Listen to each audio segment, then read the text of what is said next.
Pagi kan? Lagi.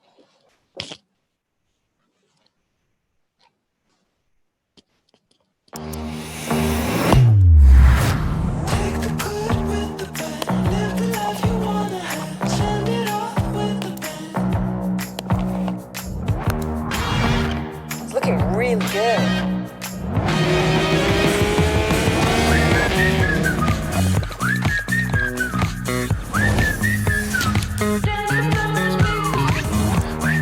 Samsung Galaxy Note 20 and 20 Ultra. Get it now. Ding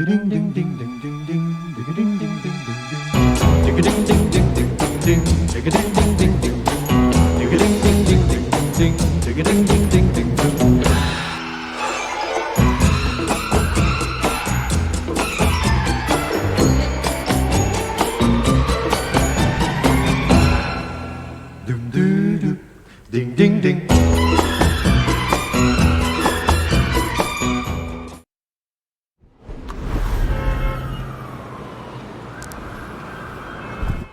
I think I'm gonna rent a Monte Carlo. Drive around your neighborhood and real slow. I love Lucy, I'm Ricky Ricardo. Hey, I'm on my way. The next stop is 50th Street.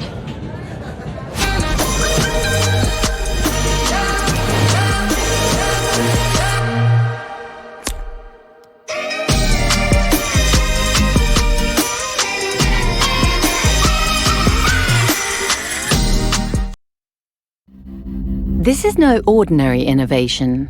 This is the power to work and play. Enhanced with Galaxy Note 20 Ultra, Galaxy Watch 3, and Galaxy Buds Live. And it's all at the tip of your fingers. Just tap and sync. Flip open the advanced world of Galaxy Buds Live, where deep sound flows seamlessly. A design that's unheard of offers an ergonomic fit for less fatigue and lasts for hours. Now with active noise cancellation technology and 3 mics, you can control what you hear. Morning, team. Can you all see the PowerPoint? Be it for work or play. A flawless connection to Galaxy Note 20 Ultra elevates your entire sound experience in a truly immersive way. Even when shooting videos, you'll be able to pick up voice clearly. You'll never miss a beat. And speaking of beats, you can track yours. You can measure it and use the data to improve your health.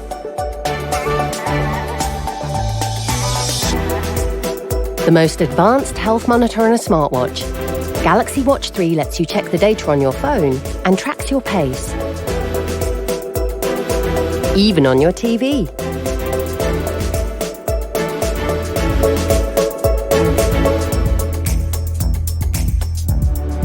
And here is something more. Galaxy Watch 3 is devised to watch over your work management as well. It can also provide more control over your presentations remotely, giving you more freedom at your meetings, wherever you are.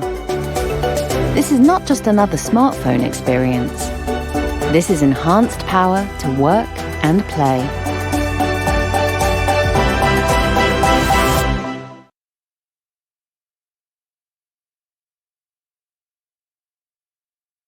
Di Samsung Emera Media Power Breakfast, senang sekali saya Iwat Ramadan bisa berjumpa dengan semua teman-teman dan juga tamu undangan yang sudah hadir pada pagi hari ini. Saya adalah Head of Business Growth dari Emera Media. Terima kasih banyak untuk kehadirannya. Mungkin sebelum kita memulai, saya akan bercerita sedikit soal Emera Media. Kami adalah media company yang membawahi 11 brand media, radio, publisher, dan juga digital, Hard Rock FM Group, iRadio Network, Trax FM Group, Cosmopolitan FM, Brava Radio, Harper's Bazaar Indonesia, Her World Indonesia, Cosmopolitan Indonesia, Mother and Baby, serta Kasa dan juga Parent Talk. Pagi hari ini seharusnya acara Power Breakfast biasanya kita adakan secara langsung. Ini adalah sebuah acara yang memang kami buat tidak hanya untuk networking, tapi juga untuk sekaligus membahas hal-hal yang sedang terjadi pada saat ini, kemudian mencari insight, dan mudah-mudahan juga bisa menjadi sebuah solusi untuk pertanyaan-pertanyaan yang mungkin juga terlintas di kepala kita. Dan pagi hari ini, acara spesial ini dihadiri oleh pribadi-pribadi powerful yang sudah kami pilih dengan sangat seksama, dan pastinya acara hari ini juga didukung dengan sangat luar biasa oleh Samsung Galaxy Note 20 Ultra. Terima kasih banyak untuk our host juga pada pagi hari ini, tentunya our editor-in-chief. Namun sebelum kita memulai acara pada pagi hari ini, terlebih dahulu kita akan saksikan bersama-sama welcome speech yang akan disampaikan oleh Ibu Miranda Waroka, IM Marketing Director Samsung Electronics Indonesia. Selamat pagi, selamat datang di Power Breakfast dengan saya Miranda Waroka sebagai IM Marketing Director Samsung Indonesia. Saya ingin mengucapkan terima kasih kepada Emera Media dan kepada seluruh editor-in-chief yang datang di acara Power Breakfast pagi ini. Selamat datang juga kepada para hadirin yang sudah menempatkan waktunya untuk dapat bergabung bersama Samsung di acara Power Breakfast pagi ini. Inovasi dari Samsung selalu menghadirkan teknologi dan fitur yang mendukung konsumen untuk selalu meningkatkan produktivitasnya. Smartphone yang paling powerful, Galaxy Note 20 dan Note 20 Ultra, kini hadir dengan kinerja yang optimal untuk mendukung power to work dan power to play.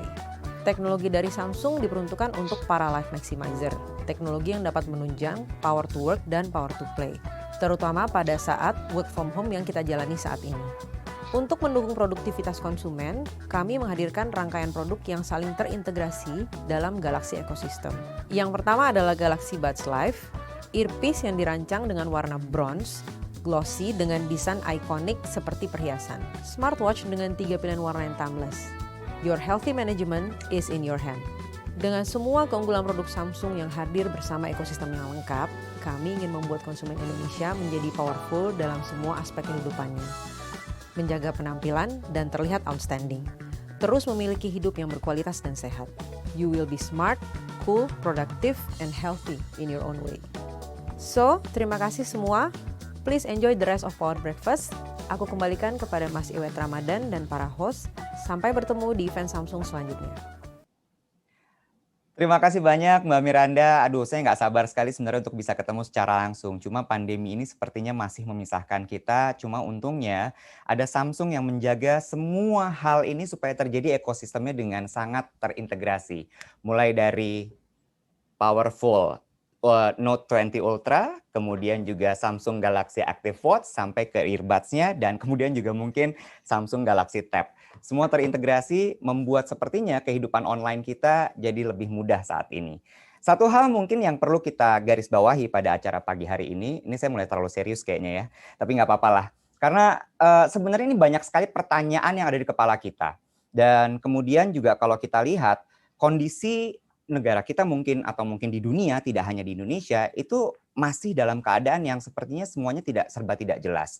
Nah, pagi hari ini Power Breakfast akan mengangkat tema In the Midst of Every Crisis Lies Great Opportunities.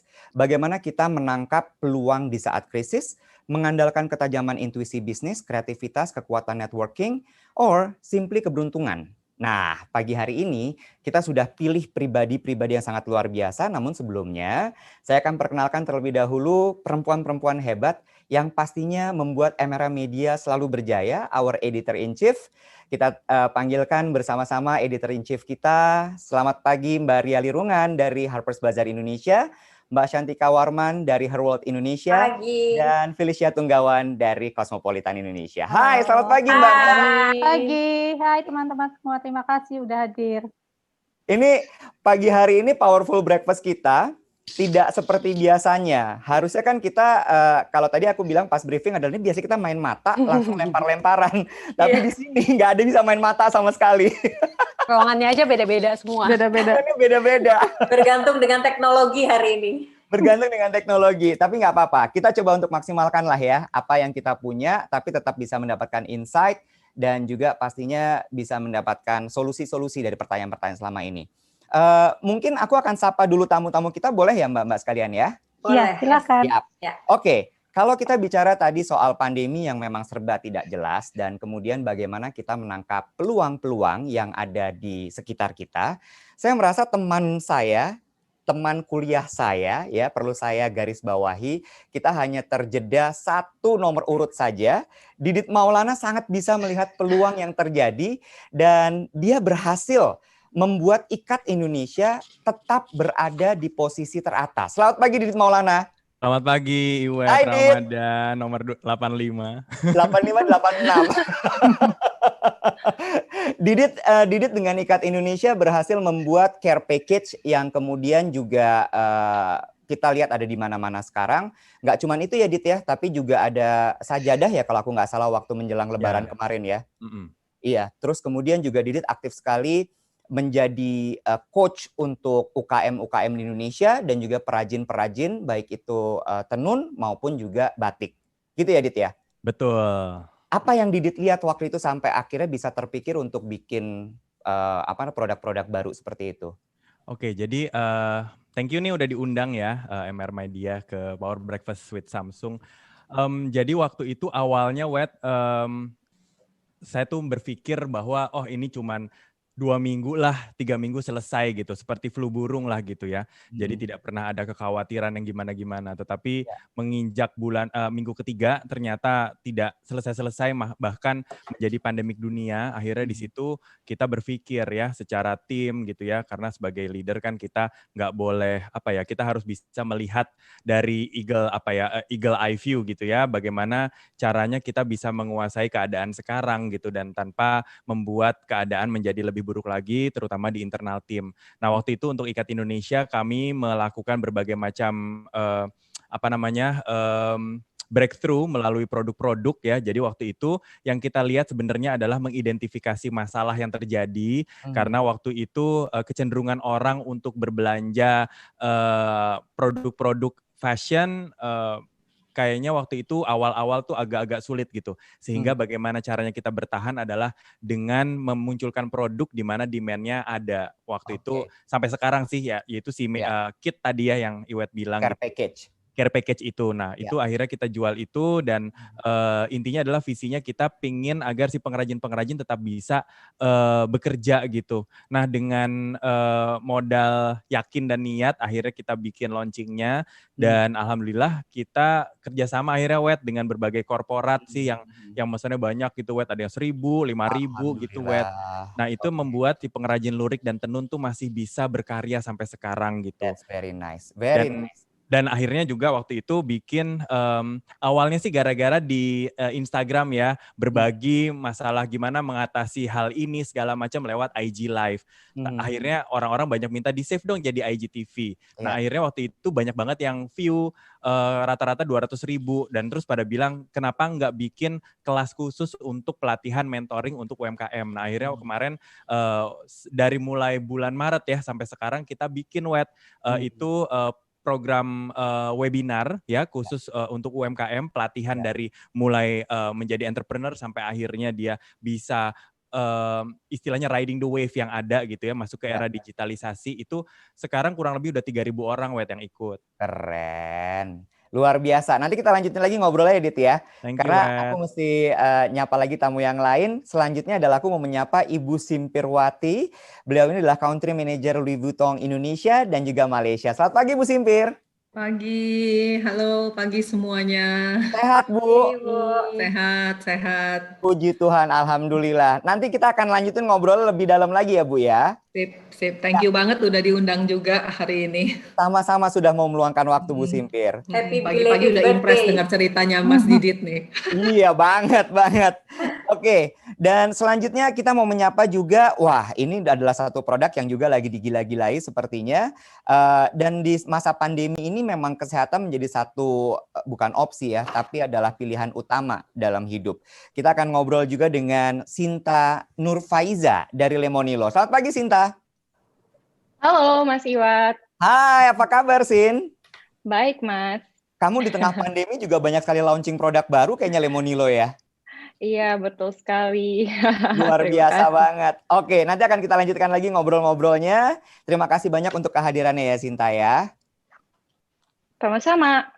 Siap. Dan selanjutnya, ini juga nih, menurut saya kenapa kemarin kita dari MRA Media kemudian memilih ibu yang satu ini adalah karena di tengah-tengah pandemi seperti ini, dia hebat sekali loh.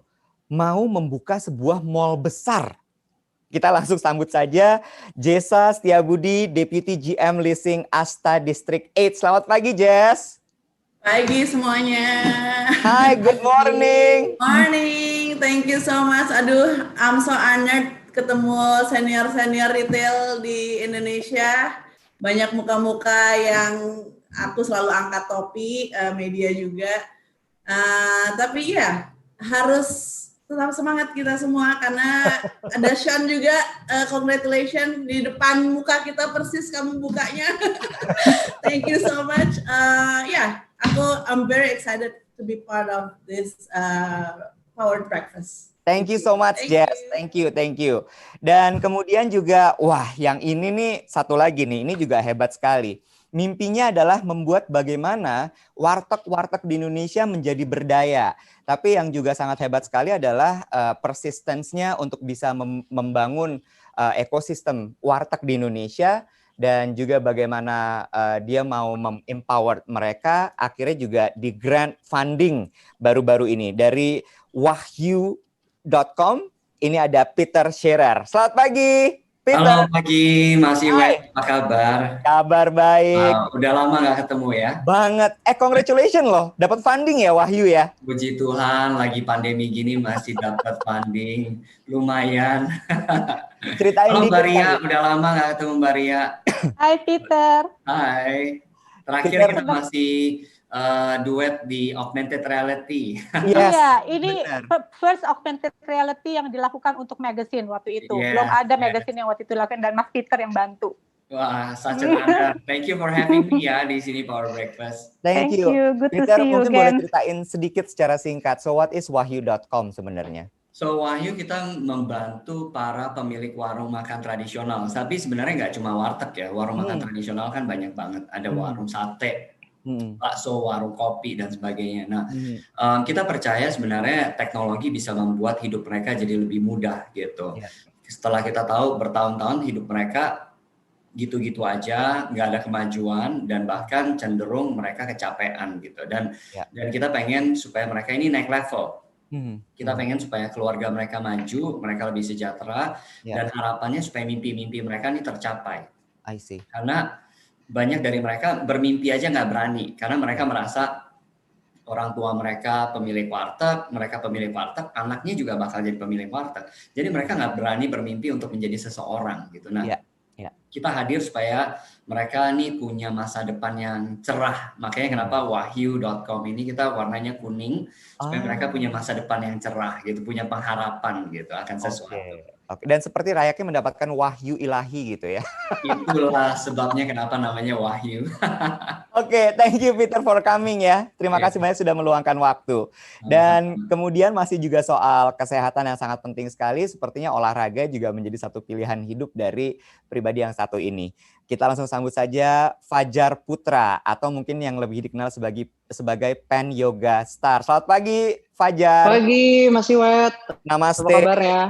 Namaste semuanya. Senang ketemu di sini walaupun virtual. Hari ini sudah sun salutation berapa kali? Sudah 108 sun salutation. Thank you for having me. Halo? Yes, benar. Udah semuanya udah makin kuat, makin strong. Siap. Fajar, nanti kita lanjutin lagi ngobrol ya. Thank you for coming loh. Ya, thank you. Nah, satu lagi, ini adalah satu orang yang juga sangat diandalkan oleh banyak sekali orang-orang di ibu kota ketika mereka mau traveling. Kalau kita mau cari tahu gitu ya, tempat-tempat yang lagi happening, kemudian bagaimana cara mencapai ke sana sampai penginapannya, itu kita tanya sama orang yang satu ini biasanya. Tapi kemudian di tengah pandemi seperti ini, ketika traveling menjadi satu hal yang sepertinya mustahil, apa yang harus dilakukan? Makanya kita undang Kenny Santana, seorang travel blogger. Selamat pagi, Ken. Hai, good morning. Wah, suaranya belum keluar, Kenny. Nah. Pagi, Wet. Selamat pagi. Ken, jadi udah berapa bulan di Indonesia nggak bisa pergi-pergi sama sekali? Terakhir traveling bulan Maret, berarti sekarang udah 7 bulan traveling keluar ya bulan Maret. Jadi benar-benar 7 bulan stay ini paling lama, nggak pernah keluar kemana-mana kecuali cuma staycation sama sempat ke Bandung sekali. Apa rasanya nggak pergi-pergi seperti itu? Gatal nggak sih? Philly kok ketawa, Phil? Kayak, ini kayak mimpi buruk. Sebenarnya kayak mimpi buruk yang nggak pernah kebayang sih sebenarnya. Kayak we take things for granted selama ini, mikir bisa traveling kapan aja, bisa jalan-jalan kapan aja. Tahu-tahu 7 bulan berlalu terus nggak bisa traveling. Tapi ada banyak hal juga sih yang gue dapet selama pandemik ini gitu loh. Jadi kayak ya udah, ya ini kenyataannya begini, nggak bisa traveling. Then what should I do gitu loh? What should we do yang to stay alive, buat tetap waras tiap hari? Ya udah, day by day aja sekarang tiap hari. Oke, jadi dijalanin aja lah udah ya, di-embrace dengan lapang dada gitu, bisa dibilang seperti itu. Iya, betul. Oke, Kenny, thank you for coming ya. Nanti kita lanjutin lagi ngobrolnya. Oke, kemudian yang berikutnya adalah nggak tahu dia ini aku nggak tahu nyebutnya ya, karena banyak sekali tampilannya kalau di sosial media itu personanya adalah satu, dia lagi mendirikan sebuah media juga sekarang ini, lalu kemudian dia juga rajin sekali sepedahan, lalu kemudian yang terakhir nih yang baru-baru saja dibuat olehnya adalah membuat Kentucky dalam versi yang quote unquote lebih sehat. Ini kayak disrupting atau menciptakan sesuatu yang baru. Kita langsung saja panggilkan Sean Gelael. Selamat pagi, Sean. Pagi, apa kabar semuanya? Terima kasih. Wah, gila. Jadi Kentucky sekarang ada versi sehatnya atau gimana sebenarnya, Sean? Yang lebih sehat lah. Bukan. Lebih sehat. Oke. Itu urusannya udah beres kemarin, Sean? Udah. Jadi kita udah bisa makan lagi di situ? Udah. Oh, ini udah di sana ya? Malam ya. Oh, nice. Yeah. Oke, alright. Nanti kita lanjut ngobrol lagi ya, Sean ya. Thank you for coming. Sama.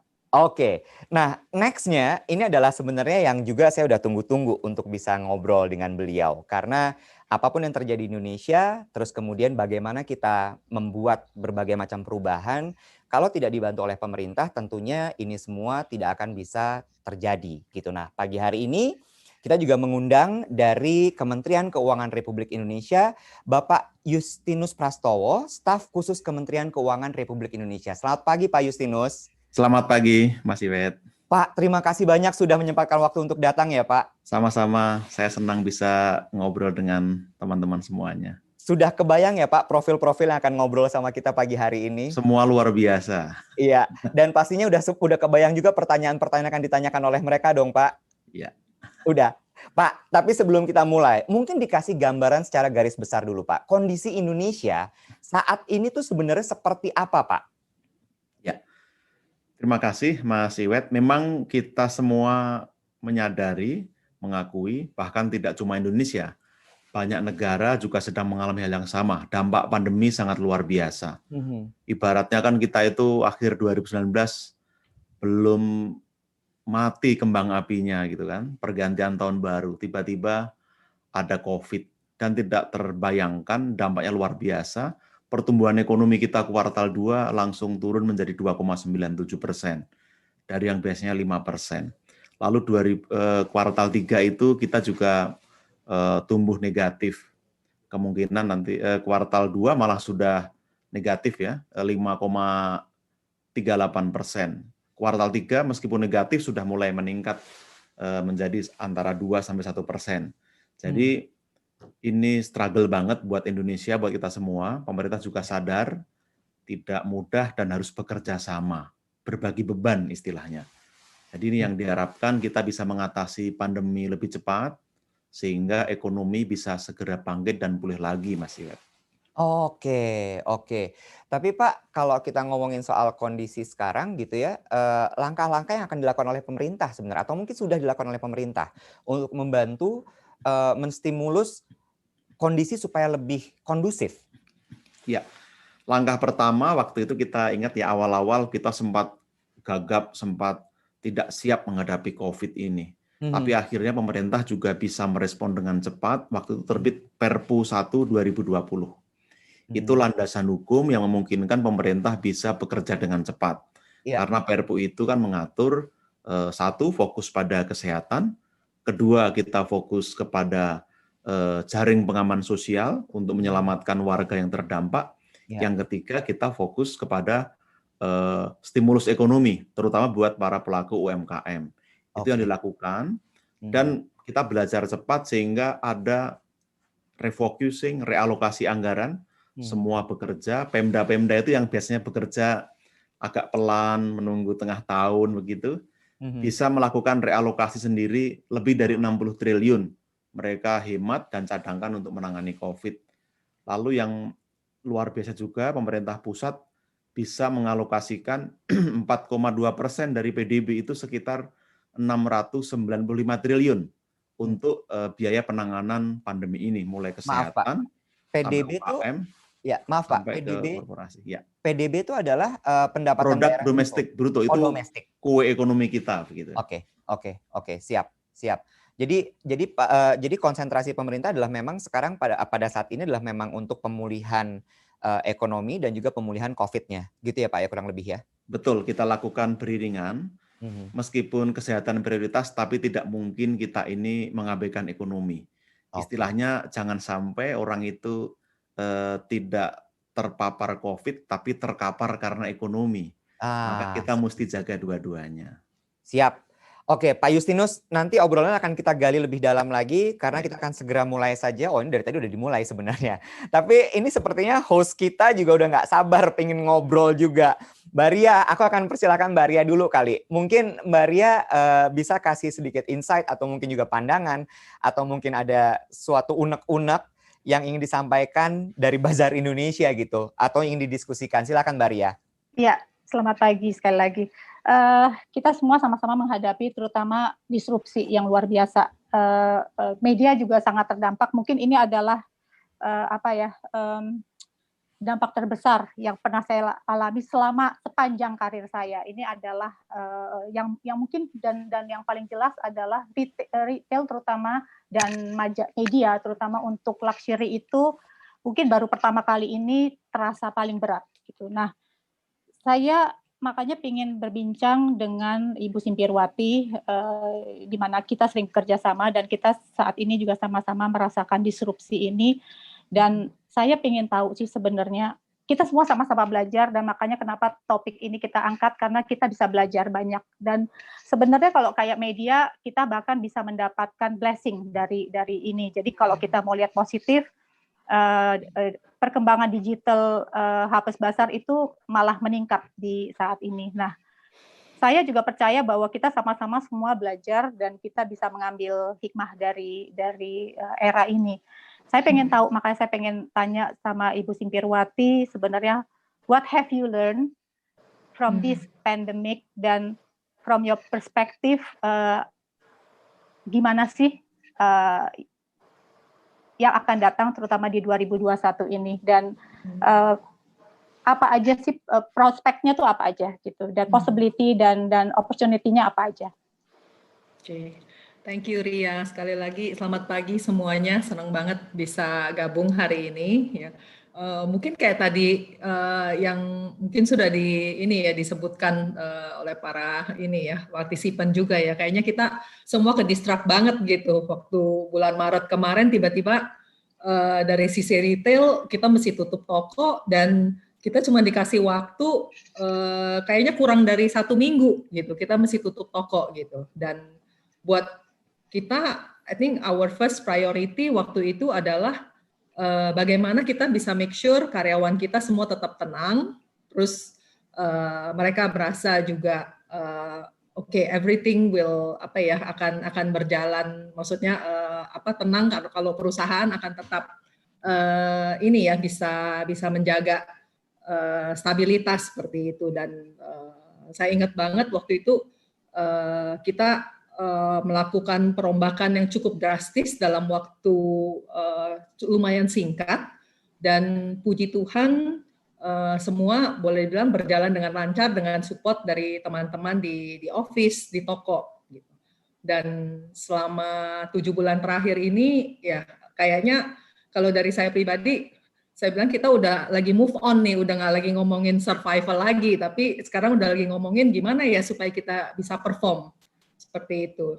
Jadi kalau di ingat-ingat lagi apa yang terjadi dari 7 bulan yang lalu sampai sekarang. Kalau tadi Ria nanya, oke, pelajaran apa ya yang saya bisa ambil dari 7 bulan terakhir ini?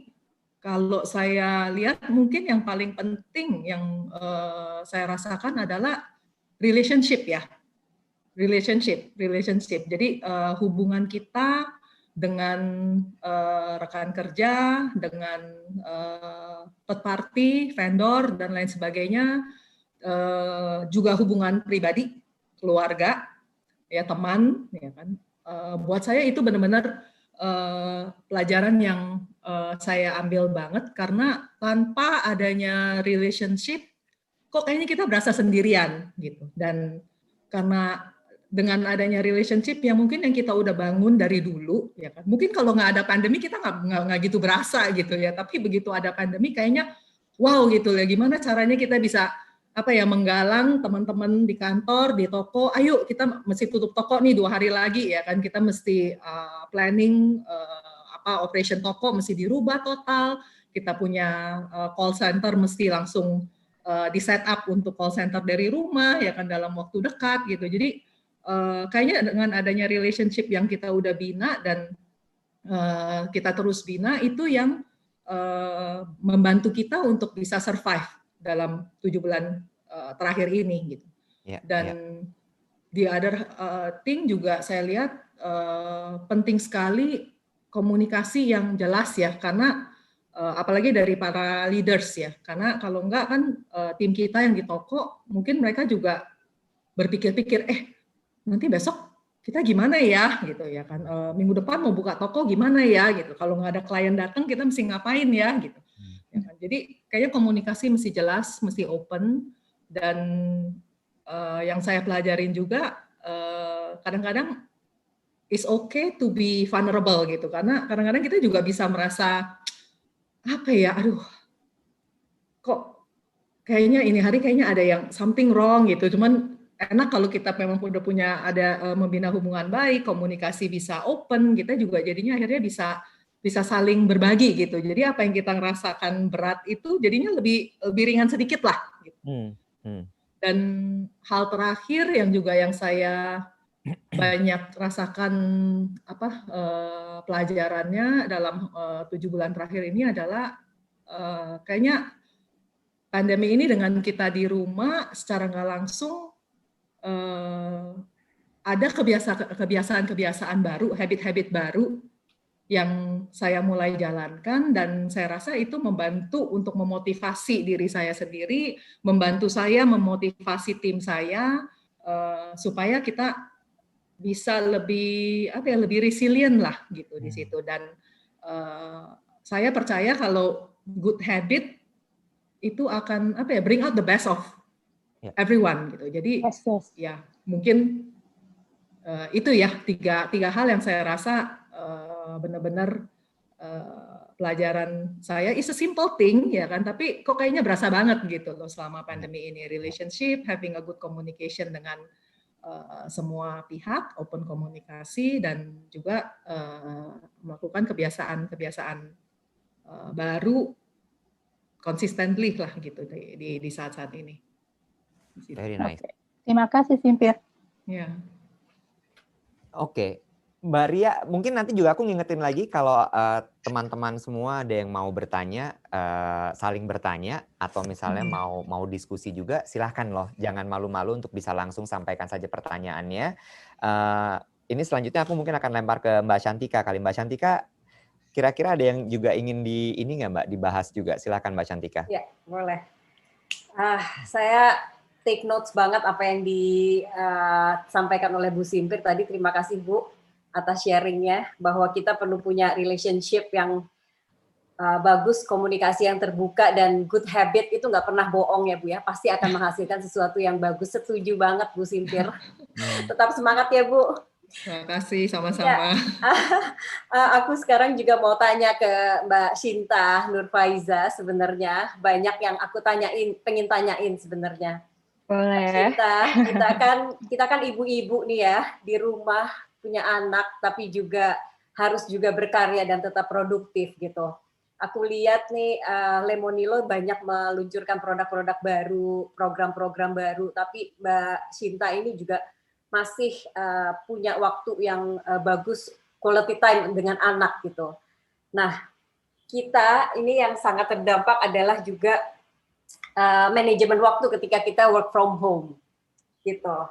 Nah, aku pengen tanya nih, sharingnya dengan Mbak Shinta, mungkin bisa sharing tentang bagaimana manajemen waktu yang bagus dalam berkarya dan juga membuat quality time dengan keluarga, dan bagaimana peran teknologi di situ dalam ikut mengatur waktunya, Mbak Shinta. Boleh diceritakan, Mbak?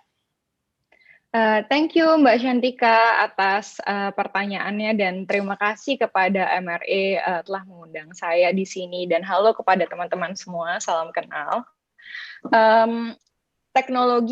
Bagaimana teknologi membantu saya dalam balancing ya, dalam ada work-life balance mungkin ya. Ya sangat membantu sekali, karena saya bisa imagine jika pandemi ini terjadi pada saat tidak ada teknologi, ya mungkin ekonomi lebih mangkrak lagi ya dari sebelumnya. Jadi mangkrak, betul. Betul, saya selalu melihat sesuatu dari, saya coba melihat silver lining-nya. Oke, ekonomi mungkin sekarang tidak berkembang sesuai dengan keinginan kita, ekspektasi kita, tapi di sisi lain saya bisa bayangkan juga jika terjadi pada saat belum ada teknologi video conference misalnya, pastinya ekonomi lebih mangkrak lagi, lebih parah lagi keadaannya. Jadi saya melihat ada sisi baiknya.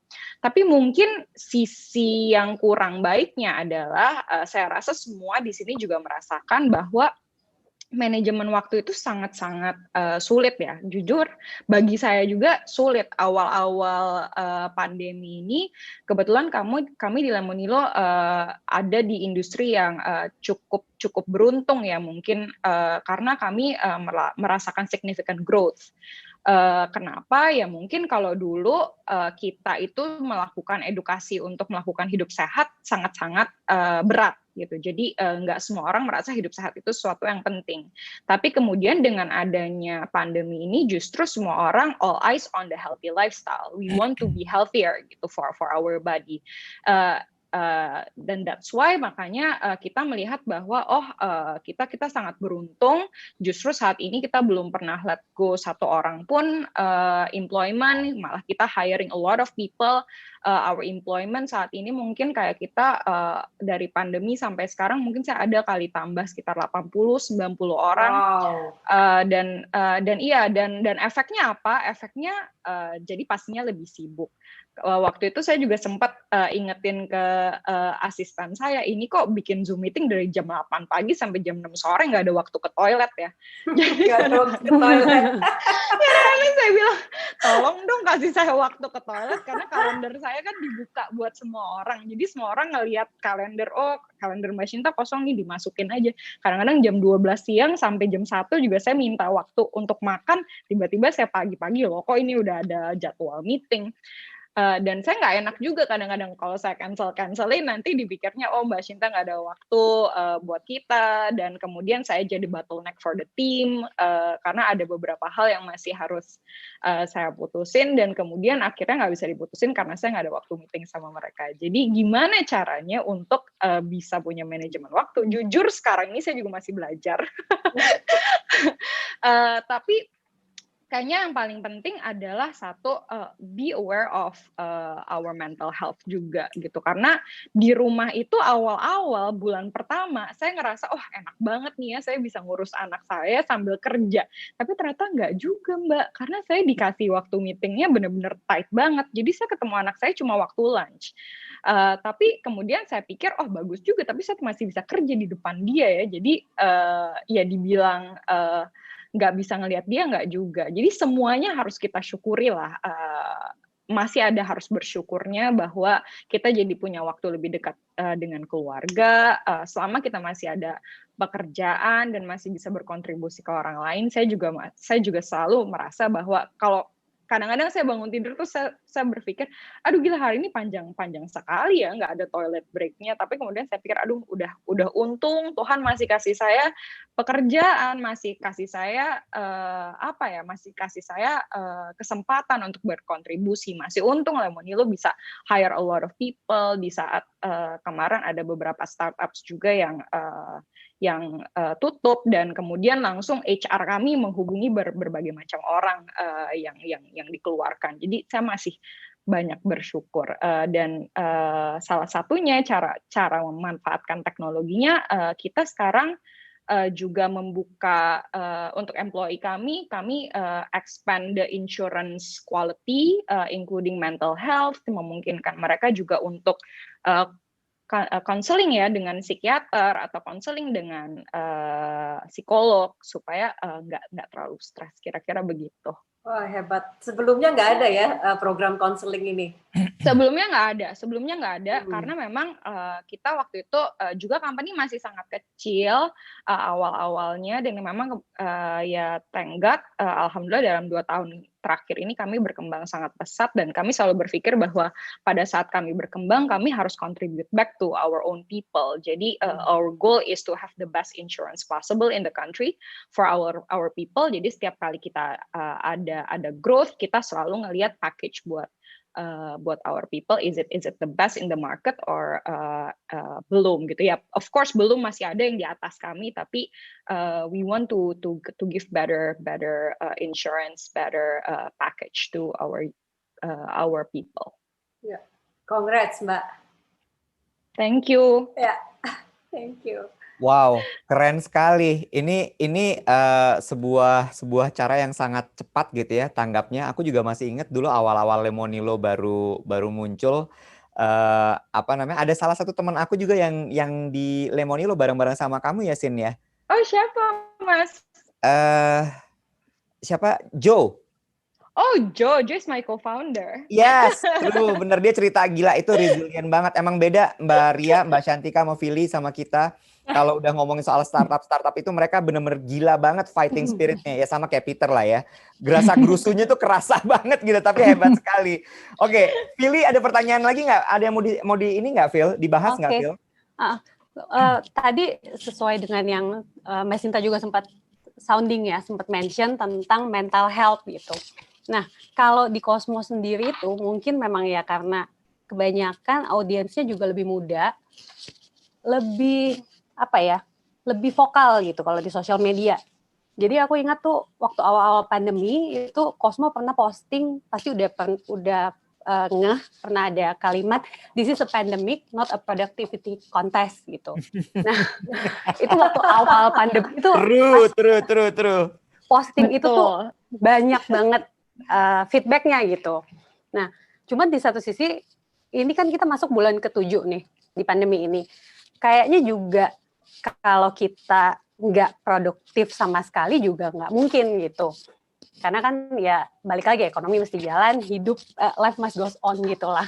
Nah, kalau kita ngelihatnya sih sekarang dengan masuk ke bulan ke-7 ini mungkin lebih ke gimana balancing antara menjaga kesehatan fisik dan mental, tapi di satu sisi juga tetap bisa produktif gitu.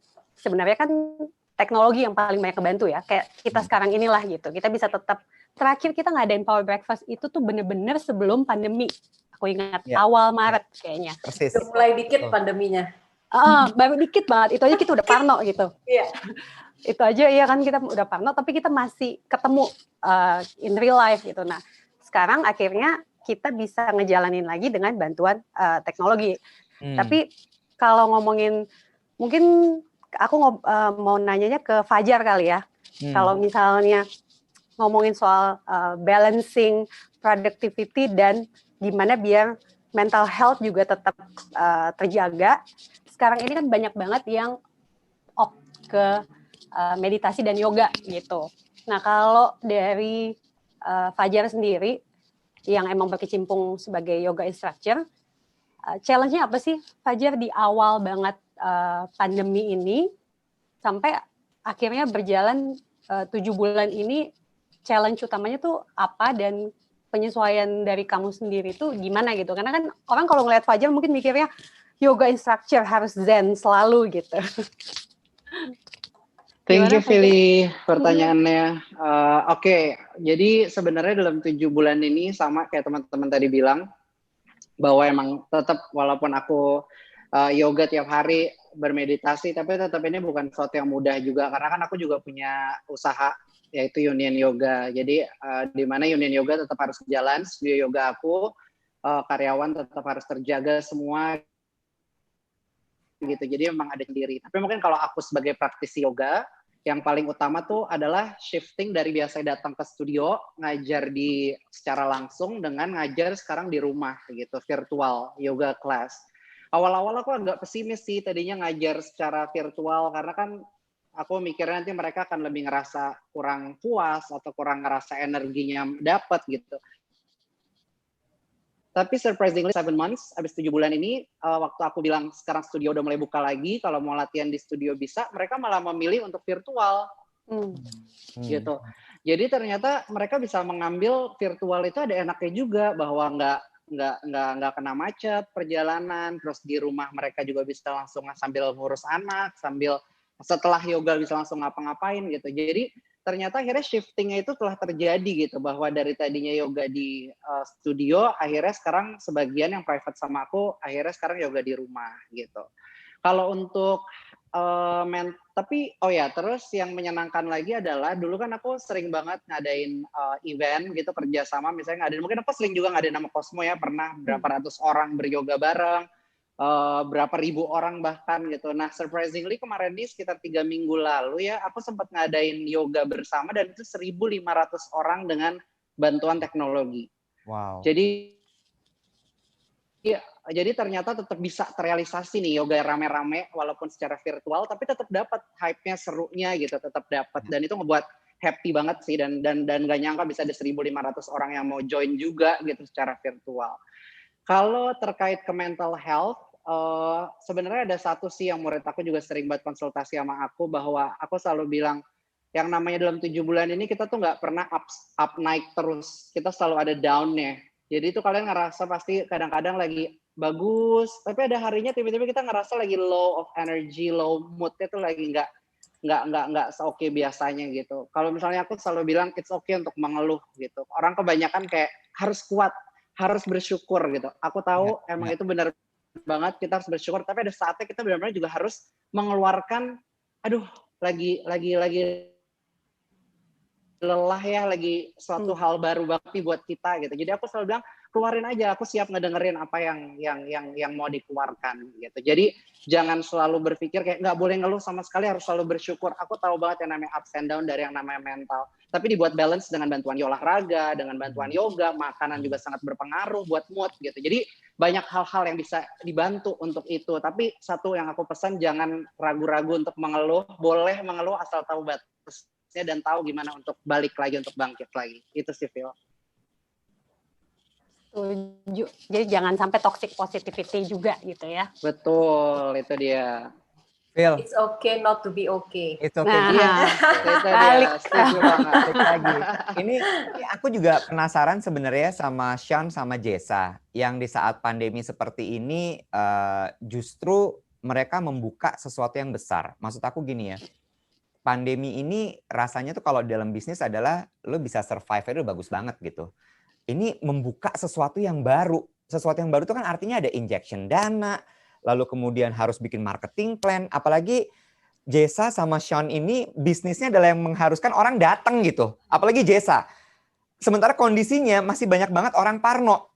Apalagi di segmen menengah atas gitu ya. Menengah atas tuh mungkin Mbak Simpir juga tahu sekali gimana orang-orang itu, enggak deh, mendingan aku WhatsApp aja, tolong fotoin barangnya mana, ntar kirim ke rumahku, aku bayar gitu kan. Nah ini buka toko, buka mall, itu rasanya kayak apa sih? Iya, salut banget sih ya. Itu gimana Jess? Buka mall loh Jess, are you sure? Tunggu, first thing first, I'm glad semua yang di sini tadi ngebahas soal mental. Gue pikir selama ini yang mau gila gue doang. Semuanya mau gila. Semua kok Jess, santai. Kalau yang follow di private account aku ngomongnya udah gila. Karena ya itu biasa sibuk, tiba-tiba kemarin PSBB, tiba-tiba mau buka mall nggak boleh buka, terus habis itu mau gila aja rasanya ya kan ya Wat ya, you know me so well. Tapi for now karena kita memang harusnya buka di bulan Maret, jadi kalau ada yang tahu, aku di Asta District 8 kita itu harusnya sudah melakukan pre-opening dari tahun lalu. Kalau ada yang pernah datang tahun lalu, kita sudah bikin bright spot di situ, lalu USS. Sebenarnya itu road to our opening, which is we were supposed to open in March. Tapi ternyata di awal Februari adalah gonjang-ganjing ini dan kita terpaksa menunda itu semua. Jadi kalau ditanya gimana rasanya mau gila, rasanya udah nggak tahu mau ngapain. Tapi one thing for sure, for now, we have no option untuk move on, to continue. Of course, we have to embrace the newness. Karena mau nggak mau, kalau kita berhenti pada saat ini dengan segala ketidakjelasan ini, we're not going anywhere. Jadi one thing for sure dari pihak kita, I'm pretty sure with all the retailers dengan developers juga menjaga sekali dengan sistem protokol yang sangat baik, karena kita tujuannya cuma satu, kita ingin mengembalikan keadaan ekonomi yang lebih baik, bukan untuk kepentingan pribadi masing-masing, tapi lebih secara keseluruhan. Karena kalau kita tidak mulai dengan protokol yang dengan lebih baik, kita we're not going anywhere. Jadi kalau ditanya mau nggak mau harus buka, yes. Kita mungkin tidak di titik ideal kalau buka mall baru dengan 70% occupancy enggak. Itu udah mimpi semuanya sekarang. Tapi I'm glad dengan keadaan pandemi sekarang ini, ternyata nih, this is one thing yang I'm so proud of.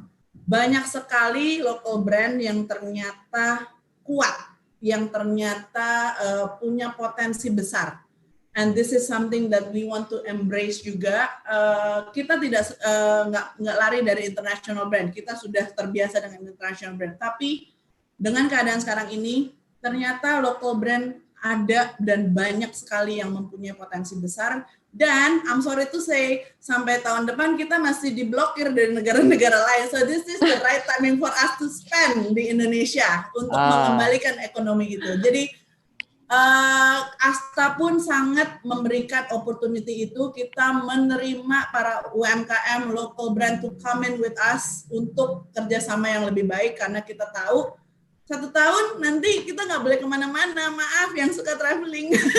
Kalau aku mah anak Jakarta banget, nggak traveling nggak apa-apa. Gimana nih Ken, gimana?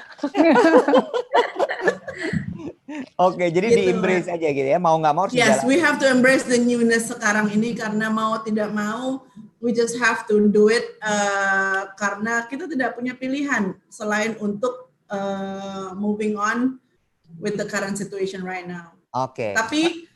Tapi aku baru balikan kemarin dari break sebentar ya, karena ya itu tadi got to do with my mental health. Jadi aku break kemarin sebentar. Ternyata Jakarta itu sangat disiplin loh setelah melihat-lihat ke beberapa tempat.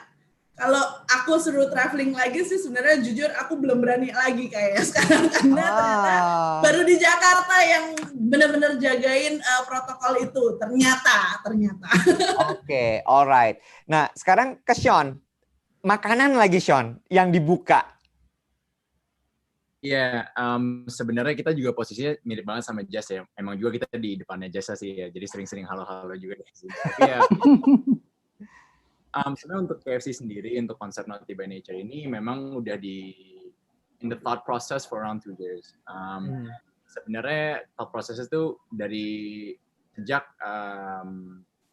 bapak saya masuk sebagai pengganti opa saya, memang kita juga mau mengencar ke market-market berbeda, ya kan, market yang sekarang juga Naughty by Nature itu lebih ke atas dan juga market ke DC.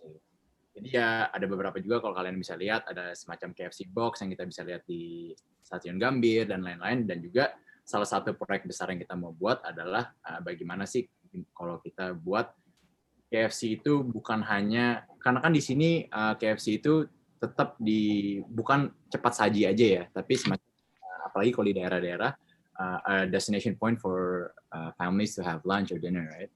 So how do we attract that to also like people a bit middle to upper class, you know? How do we sell the experience of having a really nice meal that you love with a higher price or with a good ambience or a good atmosphere? So this was something that we thought about. Jadi makanya kita akhirnya buat konsep ini, dan similar boat to jasa, ya akhirnya udah di thought proses ini semua, dan akhirnya the pandemic strikes, ya kan. You know, there's a lot of projects yang dari PT Fast Food Indonesia seperti Naughty by Nature, seperti Taco Bell, insya Allah bentar lagi keluar. Wow. Dan beberapa hal lain yang Taco Bell langsung. Wow. Oke. Menarik. Kalian ya di sebelah sananya sama Montis lewat lagi dikit lah. Ya, jadi hopefully when you know all this was planned, everything was already tinggal di-execute, dan akhirnya pandemic strike this year, right? So a lot of big projects that are kind of on hold, and gimana nih kita adaptasinya. Ya yang pastinya kota-kota besar awalnya kan Jakarta itu banyak yang harus kita beradaptasi ya, mall-mall tutup, PSBB semua, yang buat kantor pusatnya ini kan susah generate cash, right? So basically our main priority was to just get cash flow, staying positive in store level, and then try to figure out from there. Sama juga sebenarnya di restoran ini kita juga nggak bisa undur terus, karena sebenarnya kan dari Juli sebenarnya kita udah siap. Nah, jadi kan kita undur, PSBB lagi, pas udah kendoran dikit, kita udah mau pikiran mau buka, akhirnya PSBB lagi.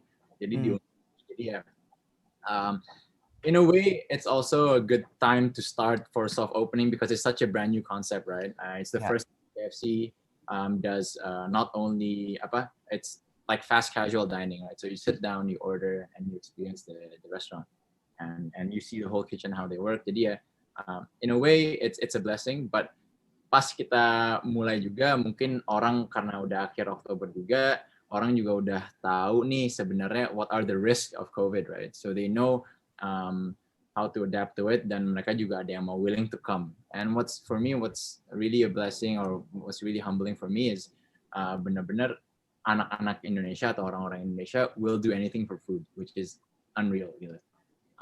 So that's why when we did the soft opening itself, kita nggak expect banyak orang datang kan, atau nggak banyak orang segitulah, karena juga minimal marketing, ya kan, kita cuman ya kasih ke teman-teman dekat dan ke koneksi entertainment, dan akhirnya the first day came, the line was until District 8 gitu, dan kita bener-bener kayak bener-bener panik gitu kan, bagaimana. Habis itu sorenya hujan pula orang tetap datang. Iya, ini dia nih yang PSBB-nya waktu itu susah, karena kan sebenarnya yang bermasalahnya itu sebenarnya antrian di luar itu semua pada dempet-dempetan, satu hujan, dua juga mereka tuh mau experience the actual restaurant, right? So for me, you know, it's a problem, but it's a really good problem to have, you know, especially that we know some stores that we have to, let's say, temporarily close down or relocate. See some other restaurants or something. We're able to produce something like this. For me, it's a blessing, and it's humbling to know that the brand is really strong. You know, like the brand we built for 41 years is not looked at only as an international brand, tapi juga sekarang kan sebenarnya if you actually think about it, negara yang panggil cuman KFC itu di Indonesia, yang lain itu kan tetap Kentucky ya. Jadi you know, it's how we made the brand lebih ke jagonya ayam, lebih ke di Indonesia, lebih ke produk Indonesia, karena memang juga produk-produknya semua Indonesia kan. Nah, jadi ya it's how we branded to make it more whole ke Indonesia lah. Tapi ya obviously dengan experience seperti di sana, experience seperti di luar gitu. Iya. Sean, ini Didit bilang katanya vegan friendly please KFC. Okay, so vegan, actually we have some vegan menus, right? But mostly in the salads. Kalian pasti tahu kan juga KFC udah ada yang Beyond Meat, yang di luar kan. So we're trying to bridge that gap, you know. We're trying to finalize dari orang-orang yang juga, which is KFC, to bring a menu first in our manager to see. Jadi hopefully by the end of the year we'd have more vegan options. Oke, nice. Ini aku boleh langsung nanya ke Peter kali ya, karena ini kaitannya mirip nih, restoran juga, dan kemudian juga Peter justru yang lebih banyak di grassroots melihat tempat makan, warteg, terus kemudian rumah makan lah tadi ya disebutnya gitu. Kondisinya sekarang seperti apa? Ini mumpung ada Pak Justinus juga nih, jadi Pak Justinus juga bisa, ya Pak Justinus pasti punya data, cuma kalau Peter mungkin ngelihat yang real tuh seperti apa, kayak apa Peter sekarang? Ya, sebenarnya kita dapat data lumayan. Kalau misalnya, ya kita tahu pandemi ini akhirnya membuat mereka yang di bawah makin terkena, ya paling terkena dampaknya gitu ya. Banyak yang terkena PHK, kemudian mereka penghasilannya berkurang, ada yang pekerja harian gitu ya. Warung-warung juga sebenarnya terkena dampaknya, apalagi yang di daerah kantoran ya. Dari data yang kita punya ini mereka rata-rata berkurang omsetnya tuh 40-50% gitu. Dan bahkan sampai ada yang tutup sama sekali. Jadi banyak inisiatif sebenarnya yang kita lakukan dari Wahyu supaya bantu mereka supaya setidaknya dapurnya tetap full deh. Nah, tapi seneng banget Pak Justinus, saya Jumat 2 hari lagi diundang ketemu sama Pak Kemenko, Pak Erlangga Hartanto gitu. Jadi dari pemerintah juga concern bagaimana lewat startup ini bantuan pemerintah ini bisa tepat sasaran gitu. Karena sebagai contoh Wahyu ini kan kita membawahi 13.500 warung makan tradisional gitu ya. Wow. Jadi 13.500 warung makan tradisional ini datanya kita punya, data konkret. Tempatnya di mana, usahanya seperti apa, keluarganya bagaimana, penghasilannya seperti apa. Nah, sehingga bantuan pemerintah ini langsung tepat sampai ke mereka gitu. Nah, di Jumat nanti saya akan presentasi bagaimana bantuan pemerintah ini kita bisa benar-benar bisa menggerakkan ekonomi, mulai dari supplier, pedagang pasar sampai ke UKM rumahan sebenarnya gitu. Jadi harapannya bantuan pemerintah ini nggak sia-sia, tapi sebaliknya bisa menggerakkan ekonomi yang di bawah dulu nih gitu, karena yang mereka paling terkena dampaknya. Oke, Pak Justinus mau menanggapi nggak Pak kira-kira Pak? Ini menarik nih, Mas Peter punya datanya 13.500 warung makan di Indonesia. Ya, terima kasih Mas Peter, ini menarik. Pemerintah kan juga bukan tanpa masalah ya. Kita ini kesulitan mengumpulkan data sekian juta, tidak mudah. Penerima bansos itu sudah 40% dari penduduk kita. Sudah lebih dari 120 juta itu menerima bansos. Ini rekor sebenarnya. Selama ini kan kita selalu menggunakan bansos itu untuk politik. Kalau mau pilkada, mau pilpres rame. Nah itu ketika pandemi semua bisa bekerja cepat. Dan semua itu direalokasi. Bahkan dana desa itu aja sekarang jadi BLT. 32 triliun jadi BLT. Ini semua juga sedang belajar. Nah tadi Mas Peter betul. Kita harus prioritas. Pemerintah juga punya keterbatasan.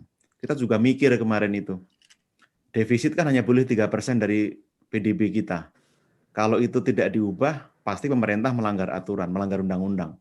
Maka diubah dan kita boleh sekarang menjadi 6,32%. Itu berarti kita itu sudah defisit 1.038 triliun. Nambah utang 903 triliun untuk COVID ini. Ini luar biasa, apalagi pajak kan tidak mungkin diharapkan. Nah sudah nggak apa-apa. Sekarang kita fokus ke stimulus, ke insentif seperti tadi. UMKM yang diberi paling awal ada penundaan kredit, subsidi bunga, terakhir kan banpres produktif. Memang belum bisa menjangkau semua. Ini baru 12 juta pelaku UMKM yang menjadi sasaran. Lalu subsidi gaji untuk karyawan yang gajinya tidak melebihi 5 juta, mendapat subsidi 600.000 per bulan. Itu juga baru 15 juta karyawan. Kendala kita adalah terbatas di anggaran, juga kita terbatas pada data. Tapi kabar baiknya seperti Mas Peter ini banyak memberikan masukan, pemerintah pun juga cepat melakukan modifikasi kebijakan. Nah terakhir ini ada asosiasi retail yang juga mengirimkan surat ke Menko dan Menteri Keuangan untuk minta support. Dan ini sedang digodok apa yang pas untuk teman-teman pelaku retail. Apakah pajaknya akan dibebaskan untuk sementara waktu, lalu disubsidi pajak restoran, pajak terkait itu supaya pembeli bisa bayar lebih murah, tapi pedagangnya tidak terdampak, subsidi listrik, dan lain-lain sedang kita pikirkan, nanti mohon masukannya, sehingga betul-betul skema kita memang melayani masyarakat karena sesuai kebutuhan. Pemerintah nggak tahu semuanya, dan tidak boleh berasumsi pemerintah tahu semuanya. Persis Pak, itu penting karena asumsi itu akan menimbulkan fitnah Pak biasanya. Betul sekali. Fitnah berkepanjangan. Iya, jangan sampai. Oke, ini sebelum nanti karena Pak Justinus juga udah bilang bahwa sangat menunggu kalau ada masukan-masukan. Jesa dari tadi udah senyum-senyum, kayaknya udah nggak sabar juga pengen cerita karena dari retailer mungkin Bu Simpir juga pasti punya banyak unek-unek juga mengenai bagaimana retailer harus survive di tengah pandemi seperti ini. Nanti bisa disampaikan ke Pak Justinus juga. Didit juga pasti punya cerita dari sisi UMKM gitu ya, pengrajin dan sebagainya. Cuman Kenny dulu nih, dari tadi Kenny belum ngomong. Mungkin Kenny sama Philip punya banyak kesamaan mengenai traveling, ketahan dan sebagainya. Ken, how do you see kehidupan travel di Indonesia saat ini? Maksudnya pemerintah udah membuka kan, bahkan juga Kemenparekraf tuh, Pak Justinus ralat aku kalau salah ya Pak ya, Kemenparekraf juga sudah mengajak warga masyarakat juga untuk berkunjung ke kota-kota di Indonesia, ke Bali, bahkan sampai ada ajakan ayo kita pulihkan Bali dan sebagainya. Cuma tetap kan nggak bisa dipungkiri bahwa kita masih takut. Nah kalau Kenny sendiri dari sisi seorang traveler, gimana ngelihat ini Ken? Kalau aku pribadi, aku ngelihat banyak ya, karena memang teman-teman Instagramer, teman-teman yang even bukan Instagramer juga udah mulai jalan, udah mulai domestik trip. Tapi kalau buat aku pribadi, aku masih parno buat naik pesawat, buat kayak dine in seperti itu. Jadi kayak sekarang yang aku lakukan buat ngebantu dunia travel dari diriku sendiri, aku biasa staycation. Aku staycation, kalau enggak aku beli voucher hotel buat dipakai nanti sampai 2021. Jadi kayak hal-hal kecil yang buat aku untuk ngebantu. Karena kan dunia travel tuh kayak tahu-tahu ini pokoknya 7 bulan mati, kayak mati gitu, kayak mati suri gitu kan, kayak nobody travels anymore, nggak ada yang tinggal di hotel, nggak ada yang terbang seperti itu. Sekarang sih udah mulai satu-satu ya perlahan-lahan, cuma setiap orang kan punya concern-nya masing-masing, apakah mereka udah mau terbang ke Bali, apakah udah mau atau aku ngelihat sekarang banyak juga trennya cari destinasi yang dekat dari Jakarta yang bisa road trip, terus di outdoor trekking seperti itu, air terjun yang tadinya aku nggak tahu gitu, misalnya oh ada air terjun yang jaraknya cuma 2 jam dari Jakarta yang kita bisa trekking atau apa seperti itu. Aku sekarang ngelihat banyak itu di sosial media gitu. Jadi kayak hal-hal kecil seperti ini yang menurut aku sampai nanti kayak aku menganggapnya sampai nanti kurvanya turun yang mungkin akan baru bisa bikin orang lebih berani buat traveling lagi dan mau spend buat naik pesawat, buat domestic trips atau apapun. Ada banyak hal-hal kecil yang bisa kita lakukan sebagai traveler gitu loh. Karena aku sendiri aku nggak bisa 7 bulan stay di rumah, tapi aku berusaha bertanggung jawab kepada diri sendiri, kepada follower, kepada traveler. Kalau buat aku yang aku berani lakukan itu saat ini hanya road trip yang deket-deket sama staycation seperti itu. Jadi setiap orang punya concern-nya masing-masing, tapi at least I know yang bisa aku lakukan dan yang bisa kalian lakukan tanpa membahayakan kesehatan sendiri sama kesehatan orang lain. Itu very nice insight tadi, beli voucher untuk dipakai di 2021 atau mungkin nanti ya kita membantu aja dulu sesuatu yang bisa kita bantu, tapi ya kalau misalnya dipaksa untuk traveling, tidak semua orang punya preference seperti itu gitu. Tadi Jessa bahkan bilang aku ternyata parno. Oke, aku kembali lagi ke Jakarta, aku menjadi anak Jakarta yang manis aja. Pak Justinus, tadi Kenny juga ada sempat nyinggung sedikit kurva turun. Pak, bocoran dong Pak. Bu Simpir juga pasti ingin tahu kan Bu, ini sampai kapan gitu. Karena gini Pak, kemarin sempat CNBC rilis satu berita, katanya leak gitu ya, bocor, kurvanya W. Lalu kemudian ada ekonom juga yang menulis bahwa kurva W itu memang mungkin terjadi gitu, sehingga itu sebenarnya agak ngeri sih, tapi 2022 baru beres. Nih aku karena kita small group di sini, ini kita bahas aja gitu. Kasih bocoran dong Pak, gimana nih? Kita mesti ngapain gitu?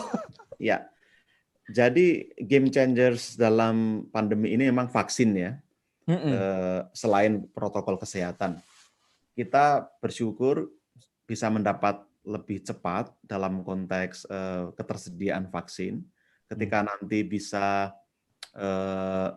diselesaikan lebih cepat, kita sudah siapkan anggaran juga untuk yang pertama itu mungkin sekitar 100 sampai 150 juta penduduk bisa mendapatkan vaksin gratis dari pemerintah. Itu diprioritaskan. Kita sudah anggarkan di APBN sekarang untuk DP-nya uang muka dan nanti tahun depan itu untuk pelaksanaan vaksin. Itu sudah kita siapkan semuanya. Iya, iya. Nah, kalau kurva pemulihan ekonomi sendiri karena tergantung pada pandemi, saya lebih setuju apa yang disebut oleh Paul Krugman itu seperti logo menyebut merek ya, sepatu Nike. Jadi kita turun, mungkin tidak terlalu dalam, tapi naiknya itu pelan-pelan. Oh, panjang. Nah, itu masih lebih baik dibanding huruf W ya, W itu lebih berat. Nah, kita berharap dengan penanganan kesehatan lebih baik, kita pun juga berjaga-jaga ini Mas Iwet. APBN 2021 tetap kita fokuskan pada pandemi dan juga pemulihan ekonomi. Nah, kita juga belajar dari pemerintah. Tahun ini lesson learn-nya market lumpuh, ekonomi lumpuh, warga negara terdampak sehingga butuh support. Hanya pemerintah yang survive, itu pun juga berat. Nah, tahun depan kita belajar, nggak usah banyak-banyak fokus lah gitu. Kita fokus ke beberapa hal saja. Saya suka tuh Pak. Ya optimis tapi realis gitu ya Pak. Ya dulu kan kita itu punya fokus bisa 100 prioritas, 50 prioritas. Sekarang kita fokus reformasi kesehatan. Nah ternyata pandemi tadi saya setuju. Bu Simpir tadi, kita punya opportunity. Sekarang kita lihat, sekarang ketahuan bolongnya. Ternyata industri kesehatan kita sangat lemah. Baik industri obat, industri alat-alatnya dan sebagainya. Nah ini opportunity. Dalam waktu cepat, kita bisa bikin ventilator sendiri, bikin masker APD sendiri, dan bahkan sudah siap ekspor beberapa. Ini sekarang kami fasilitasi dengan insentif, sehingga mereka memenuhi kebutuhan dalam negeri dan juga bisa ekspor. UMKM juga ternyata bisa menciptakan produk domestik yang bisa memenuhi kebutuhan pasar. Sekarang keran impor itu kita agak kencangkan, sehingga memberi peluang UMKM dalam negeri itu bersaing. Jadi kalau dilihat di pasaran, dengan instrumen yang kita punya, biaya masuk kita naikkan, pajak-pajak dinaikkan, sehingga impor akan lebih sulit. Ini akan memperkuat UMKM dalam negeri, supaya jangan hanya resellers, tapi mereka juga menjadi produsen. Ini yang sekarang sedang kita lakukan. Lalu tadi transformasi digital, kita kan punya kelemahan.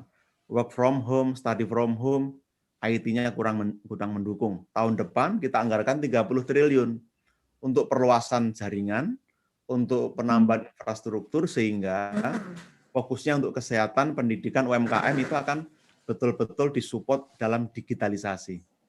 Jadi itu beberapa fokus yang diharapkan bisa mendukung, dan kita tahu dunia usaha. Wah, saya berterima kasih hari ini masih banyak yang optimis, dan saya senang, tapi betul-betul kami berempati. Ini situasi yang tidak pernah kita bayangkan, sangat berat. Oke. Ini kayaknya kalau misalnya ada yang mau disampaikan langsung disampaikan loh. Ini mungkin soalnya kita bisa diskusi juga sama Pak Justinus juga dari wakil pemerintah. Nah, kan udah mulai goyang-goyang semua. Oke, artinya saya melihat sepertinya ada tanda-tanda nih. Didit ada yang mau disampaikan nggak ke Pak Justinus? Mungkin terkait dengan perajin. Tadi Didit juga udah nyatat banyak banget kayaknya dari obrolan hari ini. Perajin, UKM, karena Didit juga pelaku dan kemudian juga aktif di asosiasi juga kan ya Didit ya? Iya. Jadi pagi Pak Justinus, ayo lo. Oh gitu, ayo lo gitu. Enggak, bercanda. Kan sebenarnya kalau saya kan jadi dalam waktu 8 bulan ini jadi banyak terhubung sekali dengan para UMKM nih Pak gitu. Dan memang sebenarnya yang dibutuhkan itu selain memang menggenjot perekonomian, sebenarnya adalah optimisme mental ya, kayak tadi yang Jessa bilang bahwa sebenarnya mental lah yang pertama kali hit rock bottom tuh sebenarnya si mental itu gitu.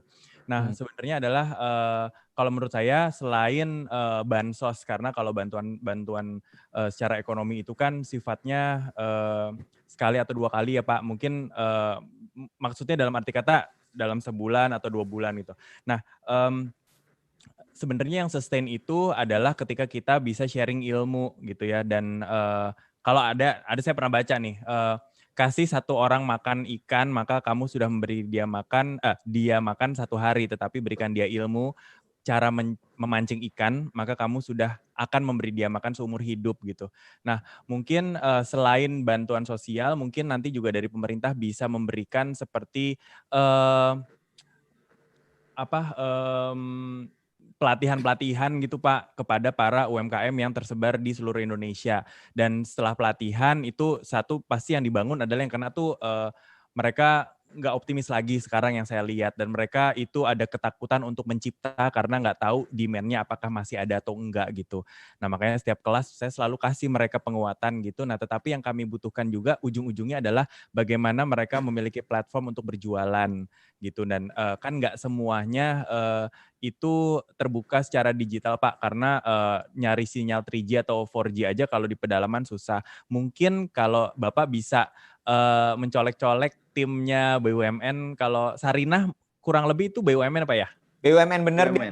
Nah, itu BUMN mungkin Sarinah bisa bikin satu platform tuh Pak gitu ya, bagaimana caranya bisa menggandeng para UMKM ini. Nanti mungkin kita bisa ngobrol lebih lanjut sehingga apa yang mereka ciptakan kemudian bisa dijual atau bisa dibeli oleh orang-orang. Karena kan yang tadi seperti Jessa bilang, Jess banyaknya nih gue meng-quote kata-kata lo bahwa karena kita sekarang lagi nggak bisa kemana-mana, jadi memang fokus orang-orang untuk belanja tuh ya dari Indonesia gitu. Jadi dari Indonesia untuk Indonesia gitu. Jadi mungkin nanti next-nya bisa di planning kali Pak ya gitu. Agar nggak cuman berakhir, saya sering soalnya disuruh kasih webinar ini, tapi nggak hanya berakhir di webinar dan nggak hanya berakhir semangatnya dalam 1 hari, tetapi gimana setelah itu bisa sustain mereka menjual produknya ke orang-orang yang membutuhkan dengan menggunakan platform cakupan dari BUMN pemerintah yang memang bisa menampung Pak gitu, menampung produk-produk mereka gitu Pak. Oke, siap. Thank you, Dit. Dari Bu Simpir mungkin ada yang ingin disampaikan nggak Bu kepada Pak Justinus terkait dari retailer gitu Bu? Oke, mungkin kalau dari sisi retailer ya, maksudnya memang saya setuju banget. Kayaknya sekarang ini karena kita semua pada lagi nggak bisa travel, kan kita mengandalkan maksudnya shopping di dalam negeri lah gitu. Jadi setuju banget kayak inisiatif-inisiatif dari Mas Didit dan juga teman-teman yang lainnya untuk mendukung UMKM supaya tetap bisa ini ya saling support gitu. Mungkin kalau dari sisi retailer yang lebih ke fokusnya lebih ke import, mungkin kacamata kita sebenarnya mirip Pak Justinus kalau saya boleh sharing ya. Kemarin tuh saya juga baru lagi ngobrol sama teman-teman di toko gitu. Saya pakai analogi, sekarang kan lagi musim mangga Pak, kebetulan saya suka mangga nih saya bilang. Ya kan. Dulu ya kan kalau kita ini makan mangga,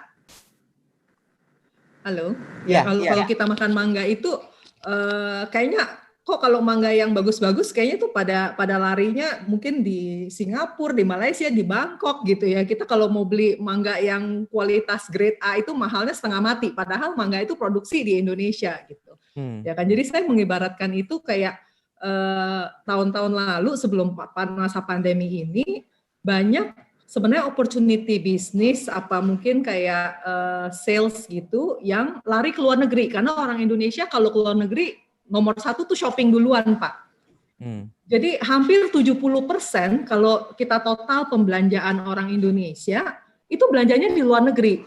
Nah sekarang ini mangga-mangga ini kan nggak bisa kemana-mana nih Pak, kita bisa nikmati di dalam negeri kan Pak. Jadi kita sebagai retailer yang fokusnya mungkin lebih ke import itu, kita juga lagi mengusahakan bagaimana nih caranya supaya untuk mendukung ya perekonomian di Indonesia juga ya kan, supaya ini orang-orang ini jangan pakai just tip Pak, belanja langsung di toko kita di Indonesia gitu loh.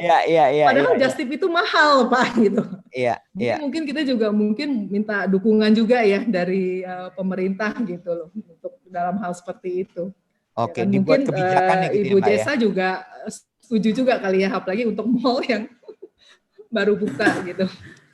Karena sayang Pak, 70% dulu belanja di luar. Sekarang orang-orang ini nggak bisa keluar Pak. Jadi kita pengen, mungkin kita balik gitu loh timbangannya. Supaya 70% belanjanya di Indonesia sekarang, nggak perlu keluar lagi. Kalau yang mau just tip, boleh deh just tip sendiri. Kita belanja di Indonesia aja.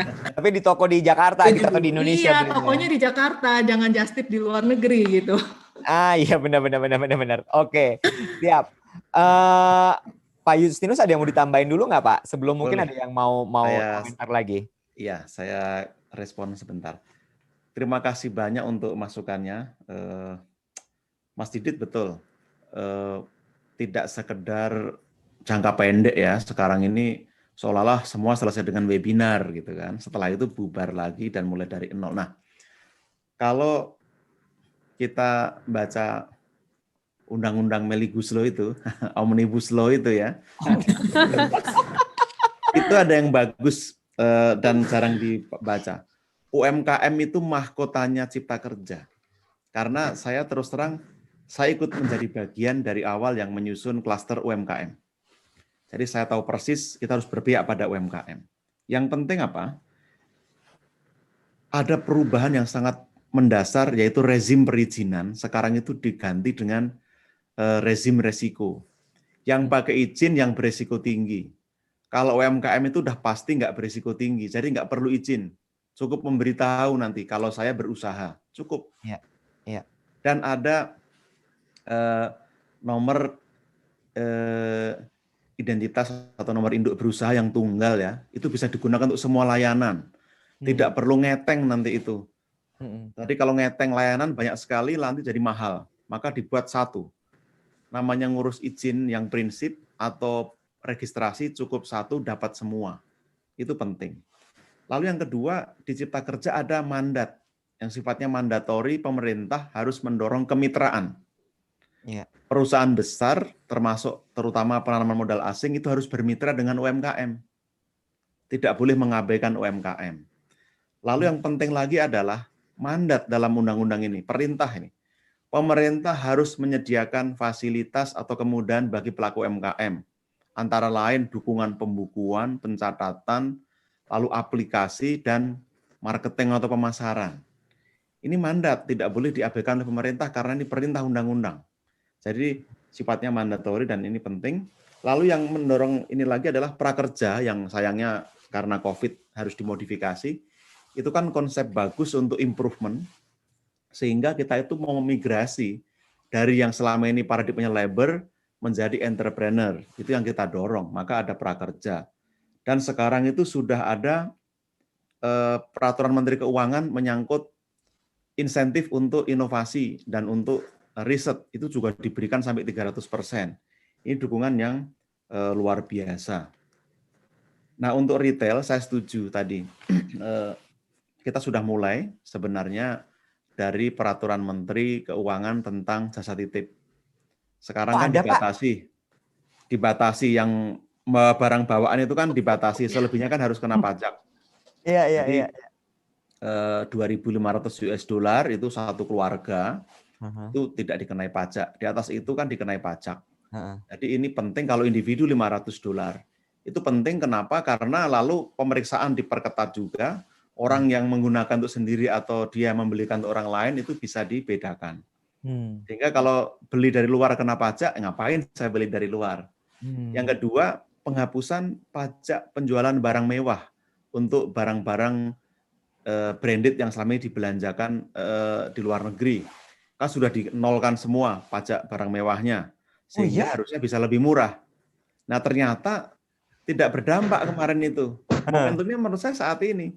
Kemarin orang ke Singapura itu kan masih pengen main sekaligus belanja. Beda kalau saya ke SCBD atau ke HI misalnya gitu kan, berbeda. Nah ini yang sekarang kesempatan. Orang nggak bisa ke Singapura, nggak bisa ke Hong Kong. Indonesia punya apa? Ini saat yang tepat. Prasyaratnya tadi, betul-betul. Kenapa kok ekonomi tidak segera bergeliat?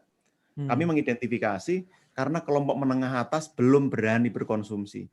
Belum berani jalan-jalan, masih takut COVID. Nah, pertaruhan kita ada di sini. Kalau ini bisa dipastikan aman, kelompok menengah atas ini sudah berani belanja, jalan-jalan lagi, kita yakin ekonomi akan segera bergeliat. Karena saat ini, Mas Iwet, tabungan itu naik. Bukan berarti orang nggak punya duit, tabungan itu naik. Ya. Stimulus pemerintah yang dibeli BI, SBN-nya, surat utang dibeli BI, lalu digelontorkan melalui bank itu, balik ke BI sekarang itu. Dibelikan sertifikat Bank Indonesia lagi. Jadi uang itu sekarang numpuk di BI karena orang nggak berani menyalurkan kredit, nggak berani pinjam modal ke bank, karena belum ada kepastian. Nah, certainty ini yang sekarang sedang coba kita bangun, sehingga ada trust dengan masyarakat dan pelaku usaha. Pak, nambahin sedikit, ini juga mungkin karena gini, kita juga kepinginnya kan dari Emera Power Breakfast ini adalah kita pingin ada hasil nyata, seperti yang Didit bilang, jangan cuma ngobrol-ngobrol, webinar, terus apa gitu. Ya. Gini Pak, pertanyaannya bagaimana caranya supaya si kaum menengah atas ini kemudian akhirnya bisa lebih merasa nyaman dan kemudian mereka keluar untuk spending, Pak. Karena itu juga butuh loh Pak, bantuan dari pemerintah untuk meyakinkan kami ini untuk oke. Karena Kenny tadi sampai bilang, Kenny aja yang nekat traveling kemana-mana nggak berani loh Pak. Iya kan? Maksudnya kalau misalnya di atas juga udah berani spending, yang di handle sama Peter di bawah-bawah tuh juga pasti akan kena dampak. Karena artinya ketika mereka keluar, drivernya ikut keluar, mereka makan juga di warung-warung makan. Gitu kan ya. UKM juga kena. Nah, yang dilakukan pemerintah Pak untuk meyakinkan kita ini di segmen menengah atas bahwa sekarang udah aman.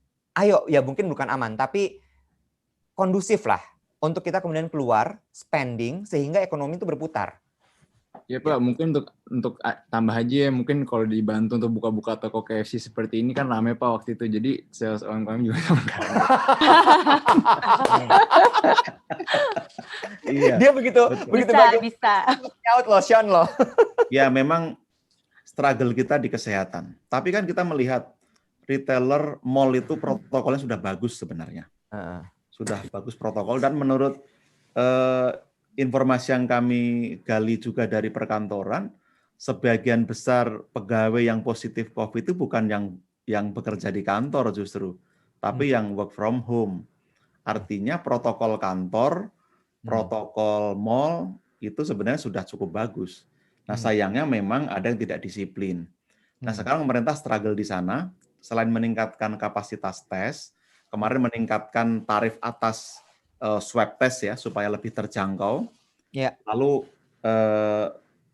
untuk rapid obat-obatan yang langsung terkait COVID juga kemarin diberi fasilitas di Bea Cukai dan lain-lain supaya lebih cepat mendukung ini. Pembagian masker dimasifkan dan perubahan perilaku masyarakat itu sekarang sedang digencarkan, termasuk dengan media. Ada anggaran cukup besar di Satgas COVID itu, saya rasa tidak kurang dari 3 triliun sekarang dialokasikan untuk perubahan perilaku masyarakat. Pembagian masker gratis dalam jumlah jutaan itu terus dibagikan ke tiap-tiap provinsi. Nah, sekarang yang didorong memang bagaimana kelas menengah atas itu punya kepercayaan diri untuk segera mereka keluar. Nah, Kementerian Pariwisata ini sedang finalisasi 7-9 destinasi utama itu sudah mulai disiapkan dengan protokol aman COVID. Lalu insentif 3 triliun sudah digelontorkan untuk subsidi tiket, untuk subsidi tadi pajak restoran, pajak hotel, supaya bisa lebih murah. Lalu yang paling penting memang signaling vaksin harus sudah mulai jelas, sehingga orang mulai percaya. Dan timeline-nya juga sudah harus jelas mulai kapan, termasuk tahun depan kita mau ngapain. Tadi betul, pemulihan ekonomi sampai kapan ini? Kita berharap semester 1 2021 semua sudah bisa kita atasi. Nah, mulai semester 2 2021 itu betul-betul kita full pemulihan ekonomi. Dan 2022 itu diharapkan kita sudah bisa pulih. Bahkan kalau melihat potensi, kita optimistik kita tuh bisa bangkit lebih kuat. Karena tadi teman-teman di sini yang tadinya awal-awal frustrasi, sekarang ternyata bisa berinovasi. Dan banyak opportunity lalu dimanfaatkan dan modal sosial kita tuh meningkat. Dulu kita itu negara yang susah untuk rukun, untuk berderma gitu seolah-olah karena politik ya. Begitu COVID ini, Indonesia itu 5 besar negara yang warganya paling dermawan. Nah, kita yakin setelah COVID ini hasrat belanja, hasrat traveling itu akan ditumpahkan betul oleh masyarakat. Ya. dan itu akan mendongkrak konsumsi.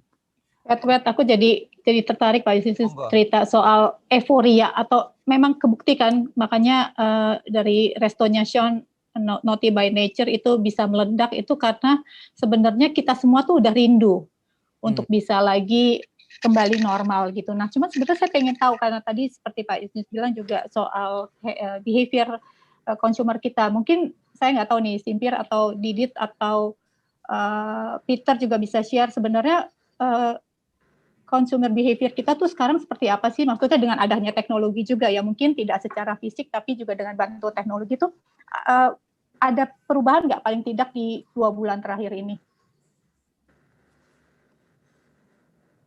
Mungkin Simpir dulu kali, terus mungkin Didit atau Peter mungkin bisa cerita. Kalau consumer behavior, kayaknya kalau kita lihat semenjak mall-mall semua mulai dibuka, sebenarnya appetite untuk ke mall itu sebenarnya cukup kelihatan ya, maksudnya cukup bagus gitu. Jadi ada aja ya kan yang visit ke mall dari pagi-pagi mau buka, mungkin mereka ambil opportunity, mungkin masih sepi, jadi saya datangnya pagi-pagi. Ataupun kita perhatiin juga pas setelah jam pulang kantor, mulai balik lagi, oke, saya pulang kantor, instead of saya pulang ke rumah, dinner di rumah, mungkin saya makan malam di mall gitu. Jadi kalau kita lihat mungkin pas bulan September kemarin sebenarnya udah kita feelingnya udah normal-normal aja sebenarnya sebelum PSBB kedua ya. Sebenarnya kita udah cukup optimis dan cukup happy gitu. Memang untuk kayak untuk home delivery atau kayak remote sales gitu tetap masih ada karena masih banyak juga mungkin klien-klien yang belum begitu masih was-was, belum terlalu mau ke mall gitu. Jadi ya sayangnya kita nggak punya e-com gitu untuk Louis Vuitton di Indonesia saat ini kita belum punya e-com. Cuman kalau untuk negara-negara yang sudah punya e-com pertumbuhannya sih cukup tinggi gitu. Jadi kalau untuk client sentiment saya lihat untuk Indonesia market terutama orang-orang di Jakarta sebenarnya kelihatannya udah mulai ready gitu untuk balik lagi ke normal sebelum PSBB kedua dan kita cukup optimis sebenarnya di situ.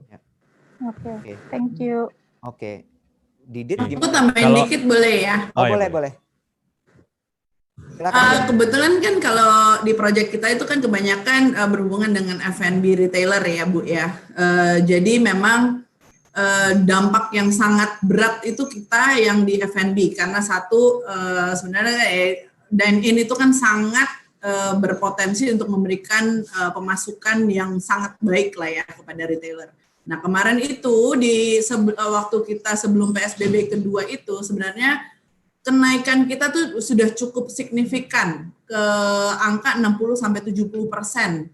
Saya nggak bilang orang-orang cuek atau tidak peduli ya, tapi lebih ke arah orang sudah lebih menjaga protokol dibandingkan waktu pertama kali yang lebih cuman parno atau ketakutan atau nggak peduli ya. Cuman ternyata setelah PSBB waktu itu kita sudah mencapai 60-70%. Itu udah good enough. I mean, we have every potential di dalam rangka mengembalikan keadaan ekonomi yang lebih baik. Begitu PSBB kedua, Bu, ya ampun, yang tiarap lebih banyak daripada yang pertama. Jadi saya benar-benar di satu sisi kita ngelihat sebenarnya kita selama kita mencoba untuk menjaga dalam artian di mana ada tempat-tempat yang tidak menjalankan protokol langsung dikenakan sanksi. Nah, itu lebih efektif sebenarnya dibandingkan ditutup rata gitu loh. Kalau ketika ya ada lah tempat-tempat yang memang harusnya cuman boleh 20-30 tapi yang masuk 100 orang ya itu langsung aja dikenakan sanksi karena kita terutama toko-toko yang sudah menjalankan protokol dengan baik, bahkan ada yang menjalankan dengan by appointment only, masa juga kena dampaknya gitu loh. Jadi menurut saya tuh it's not fair in a way, tapi jujur ke depannya with the current situation kita harusnya lebih pintar, lebih smart dalam menjaga protokol itu ke depannya. Jadi bukan berarti ya mungkin kita belum bisa hangout kayak dulu rame-rame segalanya, cuman satu sisi kita harusnya juga tahu diri lah, cukup tahu diri. ketika ini semua sudah lebih baik, ya barulah kita hura-hura lagi. Tapi untuk sementara ini ya jangan, ya kan ya. Iwet tahu banget ya kan, aku dulu nggak pernah di rumah loh, sekarang di rumah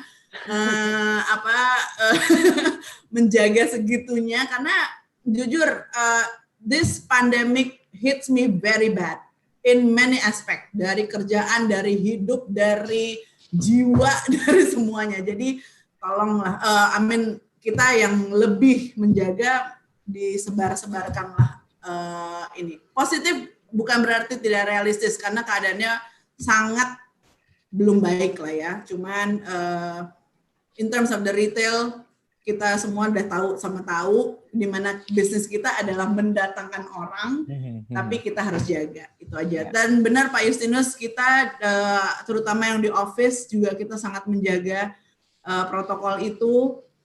Kesadaran diri untuk melakukan rapid test, kesadaran diri untuk selalu memakai masker, kesadaran diri untuk tidak berkerumun di area-area yang memang seharusnya tidak penting lah ya, itu yang harusnya dijalankan. Gitu. Oke.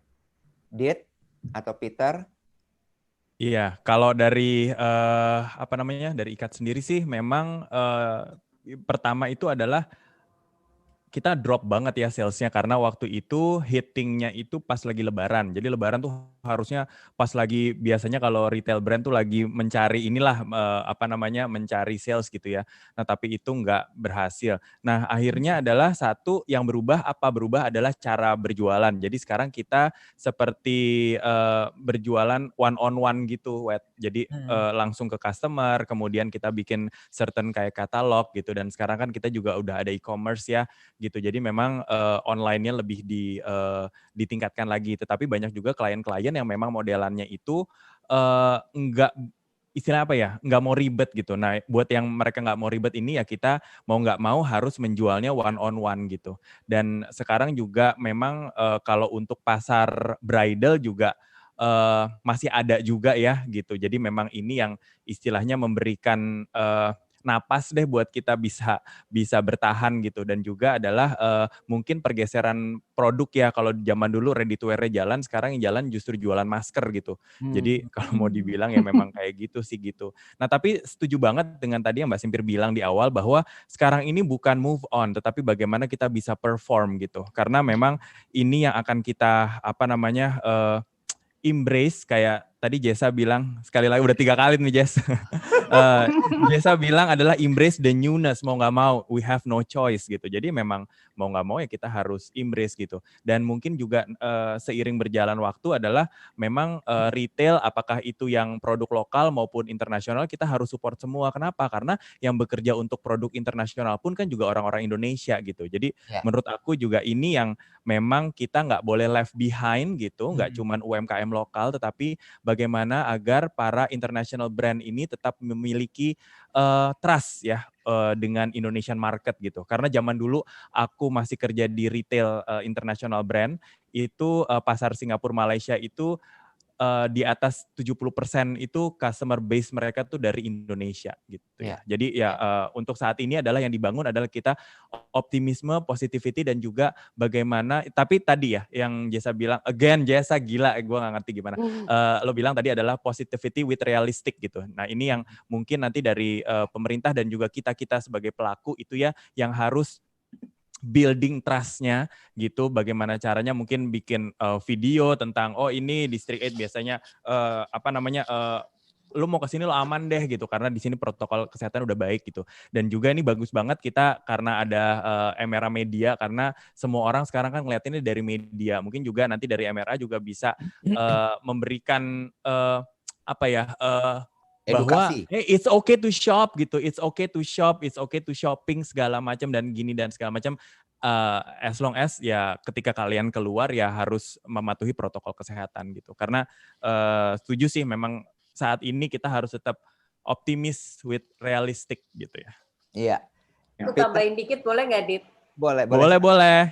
Tadi optimis, positivity, realistic. Satu lagi yang saya benar-benar take notes banget dari Didit dan yang lain juga adalah creativity. Kita harus kreatif dalam hal apapun, mencari jalan sampai kita bisa menemukan solusi di saat krisis ini gitu. Itu yang satu hal yang paling harus dilakukan oleh semua. Bener banget, dan kemarin aku baru belajar nih, mungkin aku sharing sama semuanya bahwa creativity itu nggak muncul ketika kita ada fearness, ketika kita takut. Betul. Jadi si creativity itu akan muncul pada gelombang alpha. Nah, gelombang alpha ini akan muncul ketika kita lagi melamun, ketika lagi denger musik dan segala macam. Mungkin nanti di sini, karena di sini kan banyak leader-leader semua nih gitu ya. Mungkin justru kita harus menenangkan diri agar kita bisa berpikir kreatif lagi untuk a bigger cause gitu. Dan jangan lupa bermain untuk bisa jadi kreatif. Ya. Peter sama Ayo main. Ayo. Jessa, aman kan Jess? Tempat lo Jess. Kalau ngomongin opportunity sama creativity tuh kayaknya kalau keperhatiin dari Instagramnya Kenny juga, kayaknya pandemi ini akhirnya tiba-tiba muncul yang namanya pasar kartu pos gitu. Itu kayaknya kaitannya juga mau UMKM ya Ken ya? Tiba-tiba muncul kayak, itu di gimana Ken? Iya, jadi kayak memang awalnya kayak dari Instagram, kalau misalnya aku post sesuatu, kayak followers suka nanya beli di mana.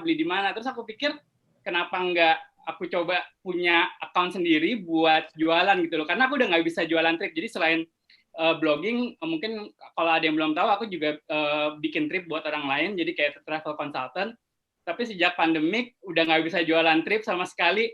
Malah refund, ngurusin refund. Sekarang akhirnya jadi punya pasar kartu pos.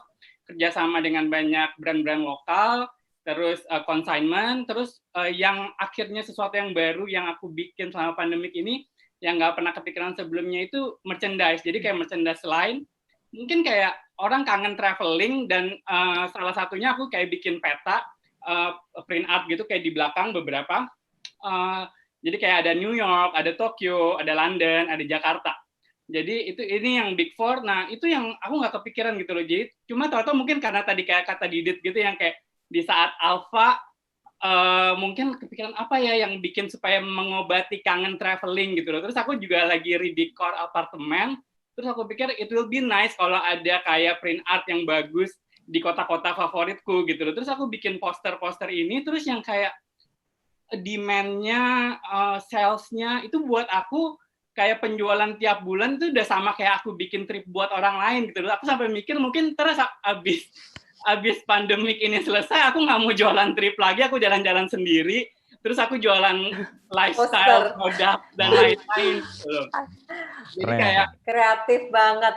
Iya, jadi dan aku maksudnya siapa sih yang kepikiran kalau hanya dengan bikin poster aja itu bisa kayak apa ya, ini kayak hidupku saat ini gitu loh. Jadi jualan poster, jualan makanan, jualan lifestyle produk gitu loh. Jadi yang dulunya nggak pernah pakai online shop sesering ini, sekarang malah jadi punya toko sendiri, online shop sendiri lewat Instagram dan lewat aplikasi.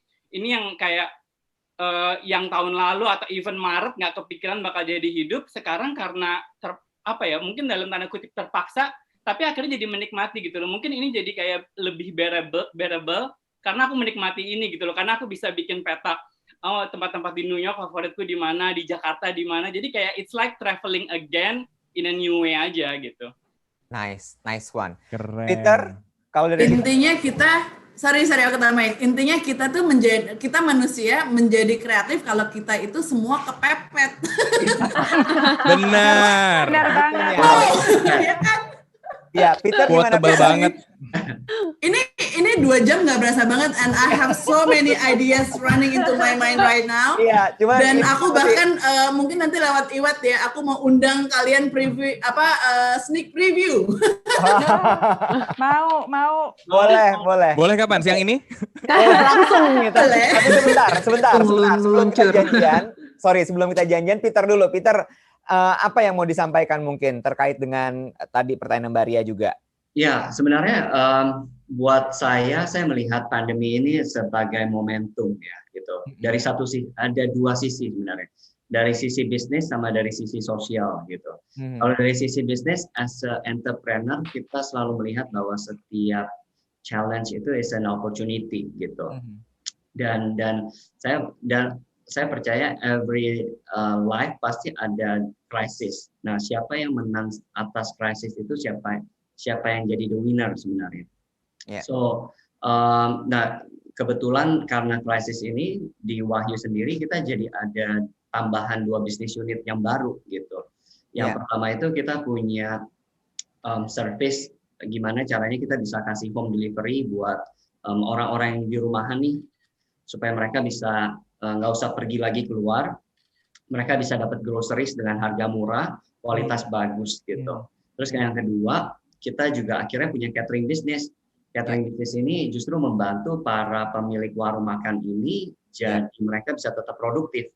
Jadi catering business ini yang harganya cuma 10.000, 12.000 orang bisa makan gitu. Jadi we believe dengan adanya krisis ini justru yang middle low ini jadi segmennya jadi tambah besar. So itu segmen itu yang mau kita serve sebenarnya.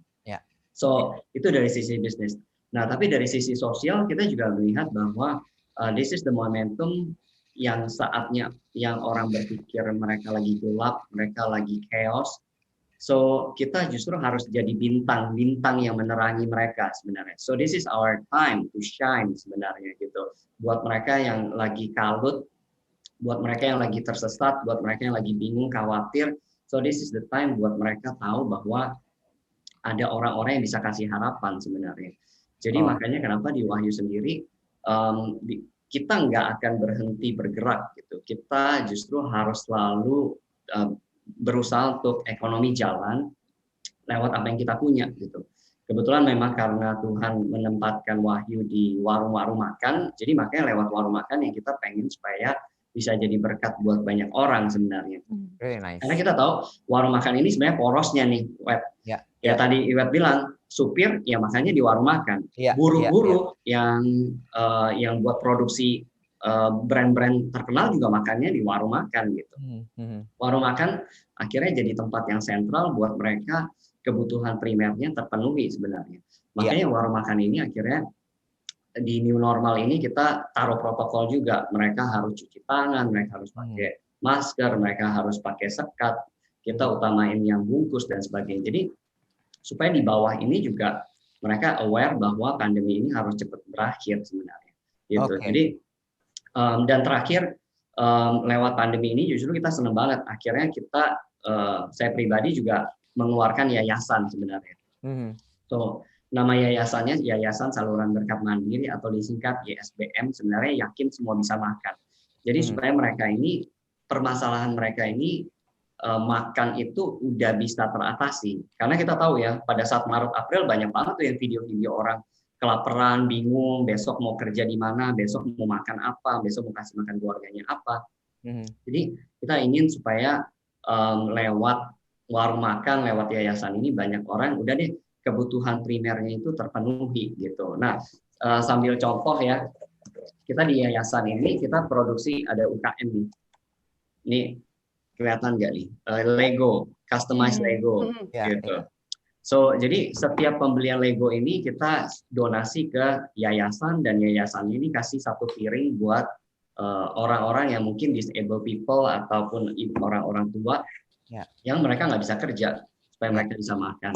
So, harapannya dengan cara ini warung makan bisa generate sales dan akhirnya bisa menghidupi orang-orang di sekitarnya gitu. Oke. Thank you Peter. Sean, lucu banget itu Legonya. Dari segmen yang di atas nih, justru dengan Naughty by Nature dibuka terus kemudian antusiasmenya sangat gila sekali. How you see this pandemic gitu? Apakah memang ternyata enggak kok, tetap bisa kok kalau kita memulai sesuatu yang baru dan rasanya masih tetap aman gitu? Atau mungkin ada yang ingin disampaikan juga terkait dengan gimana mencari opportunity di tengah-tengah kesulitan ini? Enggak ya, sebenarnya pasti pandemi ini kena susah ya, apalagi maksudnya ke KFC as a brand, kita misalnya udah hampir 800 toko di seluruh Indonesia, pasti kenanya lumayan tinggi ya. Jadi memang sebenarnya tough times for all F&B, tough times for all retailers ya, yang kayak kita udah discuss juga dari tadi. Again, kayak saya bilang tadi, it's all just about managing cash flow and store levels. If we could have the cash flow, we could stay a bit afloat and adapt to the situations lah. Kayak saya bilang tadi juga, di Naughty by Nature ini tetap KFC ya, dan harganya tetap sebenarnya murah banget compared to restoran-restoran lain di Senopati ya. Jadi ya pasti ada opportunity untuk juga to do well, because I think in the end of the day if your brand is doing mungkin peluangnya nggak sebesar, tapi pasti masih ada opportunity. Sebenarnya juga what really humbles me too is that customer yang nyampe sini memang ada menengah ke atas, tapi juga banyak yang dari luar kota, banyak yang tetap pakai sandal jepit swallow, banyak yang jadi so the market is varying. Kita juga tetap dapat market yang makan di KFC yang biasa, yang menu baru KFC-nya ini, dan juga market baru yang misalnya agak malas ke toko KFC karena atmosfernya apapun itu, yang bisa juga experience something else gitu. So I think if it's happy for me to see that people want to travel, people want to go untuk makanan satu dan untuk atmosfer yang mereka suka gitu. Jadi ya maksudnya kayak tadi juga kan kita ngomongin bagaimana traveling di seluruh dunia, bagaimana traveling atau build businesses to make people move around. I think the opportunities are still there. Apalagi sekarang juga kan orang juga lebih aware of the risk of COVID, aware of the risk of everything, dan juga pemerintah juga membantu banyak lah untuk informasinya, untuk help businesses too untuk grow. So gitu sih ya. Pasti sulit untuk survive 2020, pasti sulit, dan ke 2021-nya juga pasti tetap sulit. Tapi ya we have to make ways to survive lah. Dan it's also a good opportunity for us to show, for example, as a business ya, it's good to show that kita bisa buka dan kita bisa lumayan rame. So it's good for the brand to know where your position is in the market. So I think that's one positive way to think about it as well. Tapi ya pastinya banyak juga bisnis-bisnis yang emerging, ada juga pasti yang slowly fading away kan. Jadi ya kita harus coba terus semangat. Pasti semua ini susah, semua pusing, tapi ya when there's a will there's a way. And saya lihat kalian semua yang show an example bagaimana kita bisa semangat terus. Jadi ya membuat saya juga lebih semangat. Nah, terima kasih semuanya udah sharing semuanya. Insya Allah kita bisa ke depannya lebih bisa ngobrol-ngobrol lagi, bisa kasih semangat to each other. Terima kasih. Thank you, Sean. Thank you. Tapi yang jelas bahwa memang kalau misalnya bisa disimpulkan dari obrolan kita pada hari ini, gitu ya, terima kasih banyak juga untuk semua yang sudah datang, bahwa nomor satu, beradaptasi itu tidak bisa diabaikan, tidak bisa dihindari, harus kita lakukan. Kemudian being positive, oke, tapi mungkin kalimat itu sekarang ini juga bukan harus, tapi mungkin agak dihindari juga oleh beberapa orang, karena kalau ketika terdengar kata positif, langsung asosiasinya adalah positif COVID gitu ya. Mungkin lebih enak kalau kita sebut sebagai kita bisa sehat secara mental dan juga fisik, sehingga kita bisa mencari peluang-peluang untuk bisa kita lakukan dan juga bisa survive di tengah-tengah pandemi ini. Ingat kalau tadi Pak Justinus bilang kurvanya mungkin seperti swoosh pada huruf Nike, dia turun lalu kemudian naiknya pelan tapi panjang ya, mungkin ibaratnya kalau Sean juga ngerti naik ke kilometer 0 gitu, 10 kilometer tapi naik ke 500 meter gitu. Jadi rasanya berat tapi harus dijalani pelan-pelan, tidak usah harus dipaksa, dan buat habit-habit baru yang bisa membuat kita menjadi manusia baru juga yang lebih produktif ke depannya. Dan jangan lupa productivity kalau misalnya bisa didukung oleh teknologi yang juga mumpuni, pastinya akan bisa membuat kita juga lebih powerful karena power to work and power to play. Dan jangan lupa bahwa Samsung menghadirkan ekosistem yang sangat luar biasa untuk teknologi yang mendukung kinerja kita semua. Mulai dari smartphone, kemudian earbuds, kemudian smartwatch, sampai kemudian juga tabletnya. Mungkin itu dari saya. Terima kasih banyak sekali lagi untuk seluruh teman-teman yang sudah hadir pada hari ini. Sangat menyenangkan sekali, ada banyak sekali insight yang kita dapatkan hari ini, dan pastinya adalah ingat, obrolan ini jangan hanya berakhir di sini, tapi harus ada sesuatu yang kita lakukan. Kami sendiri dari Emera Media, Pak Justinus, pastinya juga akan memberitakan kepada seluruh audiens kita bahwa ayo kita mulai bergerak untuk bisa meningkatkan ekonomi ini tanpa meninggalkan 3M, seperti memakai masker, menjaga jarak, dan juga mencuci tangan. Dan pastinya juga teman-teman semua yang ada di sini tetap semangat. Kita sama-sama bergerak. Kalau ada yang dibutuhkan dari Emera Media, silahkan boleh kontak aku, Mbak Ria, Mbak Shantika, atau Vili. Karena kita pasti siap membantu untuk semua bisa tetap berjalan dengan baik di tengah pandemi ini. Terima kasih banyak juga untuk Samsung Indonesia. Terima kasih banyak untuk Galaxy Note 20 Ultra untuk supportnya di Power Breakfast pada pagi hari ini. Terima kasih sekali lagi. Sampai kita ketemu lagi dan sukses untuk semuanya. Foto bareng dong, Wes. Oh iya, foto bareng. Boleh? Kita pose dulu sebentar. Oke, teman-teman, silahkan. Wah, gila Peter udah pakai Note 20. Ya, kita pose dulu. Jangan lupa kalau misalnya mau di-post, gunakan hashtag-nya adalah Galaxy Note 20, hashtag MRA Power Breakfast, dan kemudian tag ke Samsung Indonesia atau @MRAmedia. Oke, siap. Terima kasih banyak. Selamat beraktivitas kembali. Terima kasih untuk 2 jam yang sangat menyenangkan. Terima kasih. Thank you semuanya. Bye guys. Thank you semuanya. Thank you. Bye. Thanks.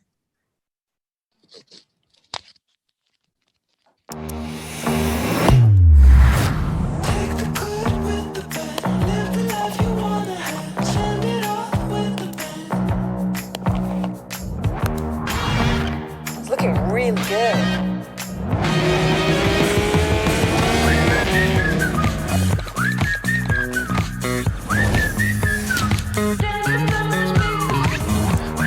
Samsung Galaxy Note 20 and 20 Ultra. Get it now.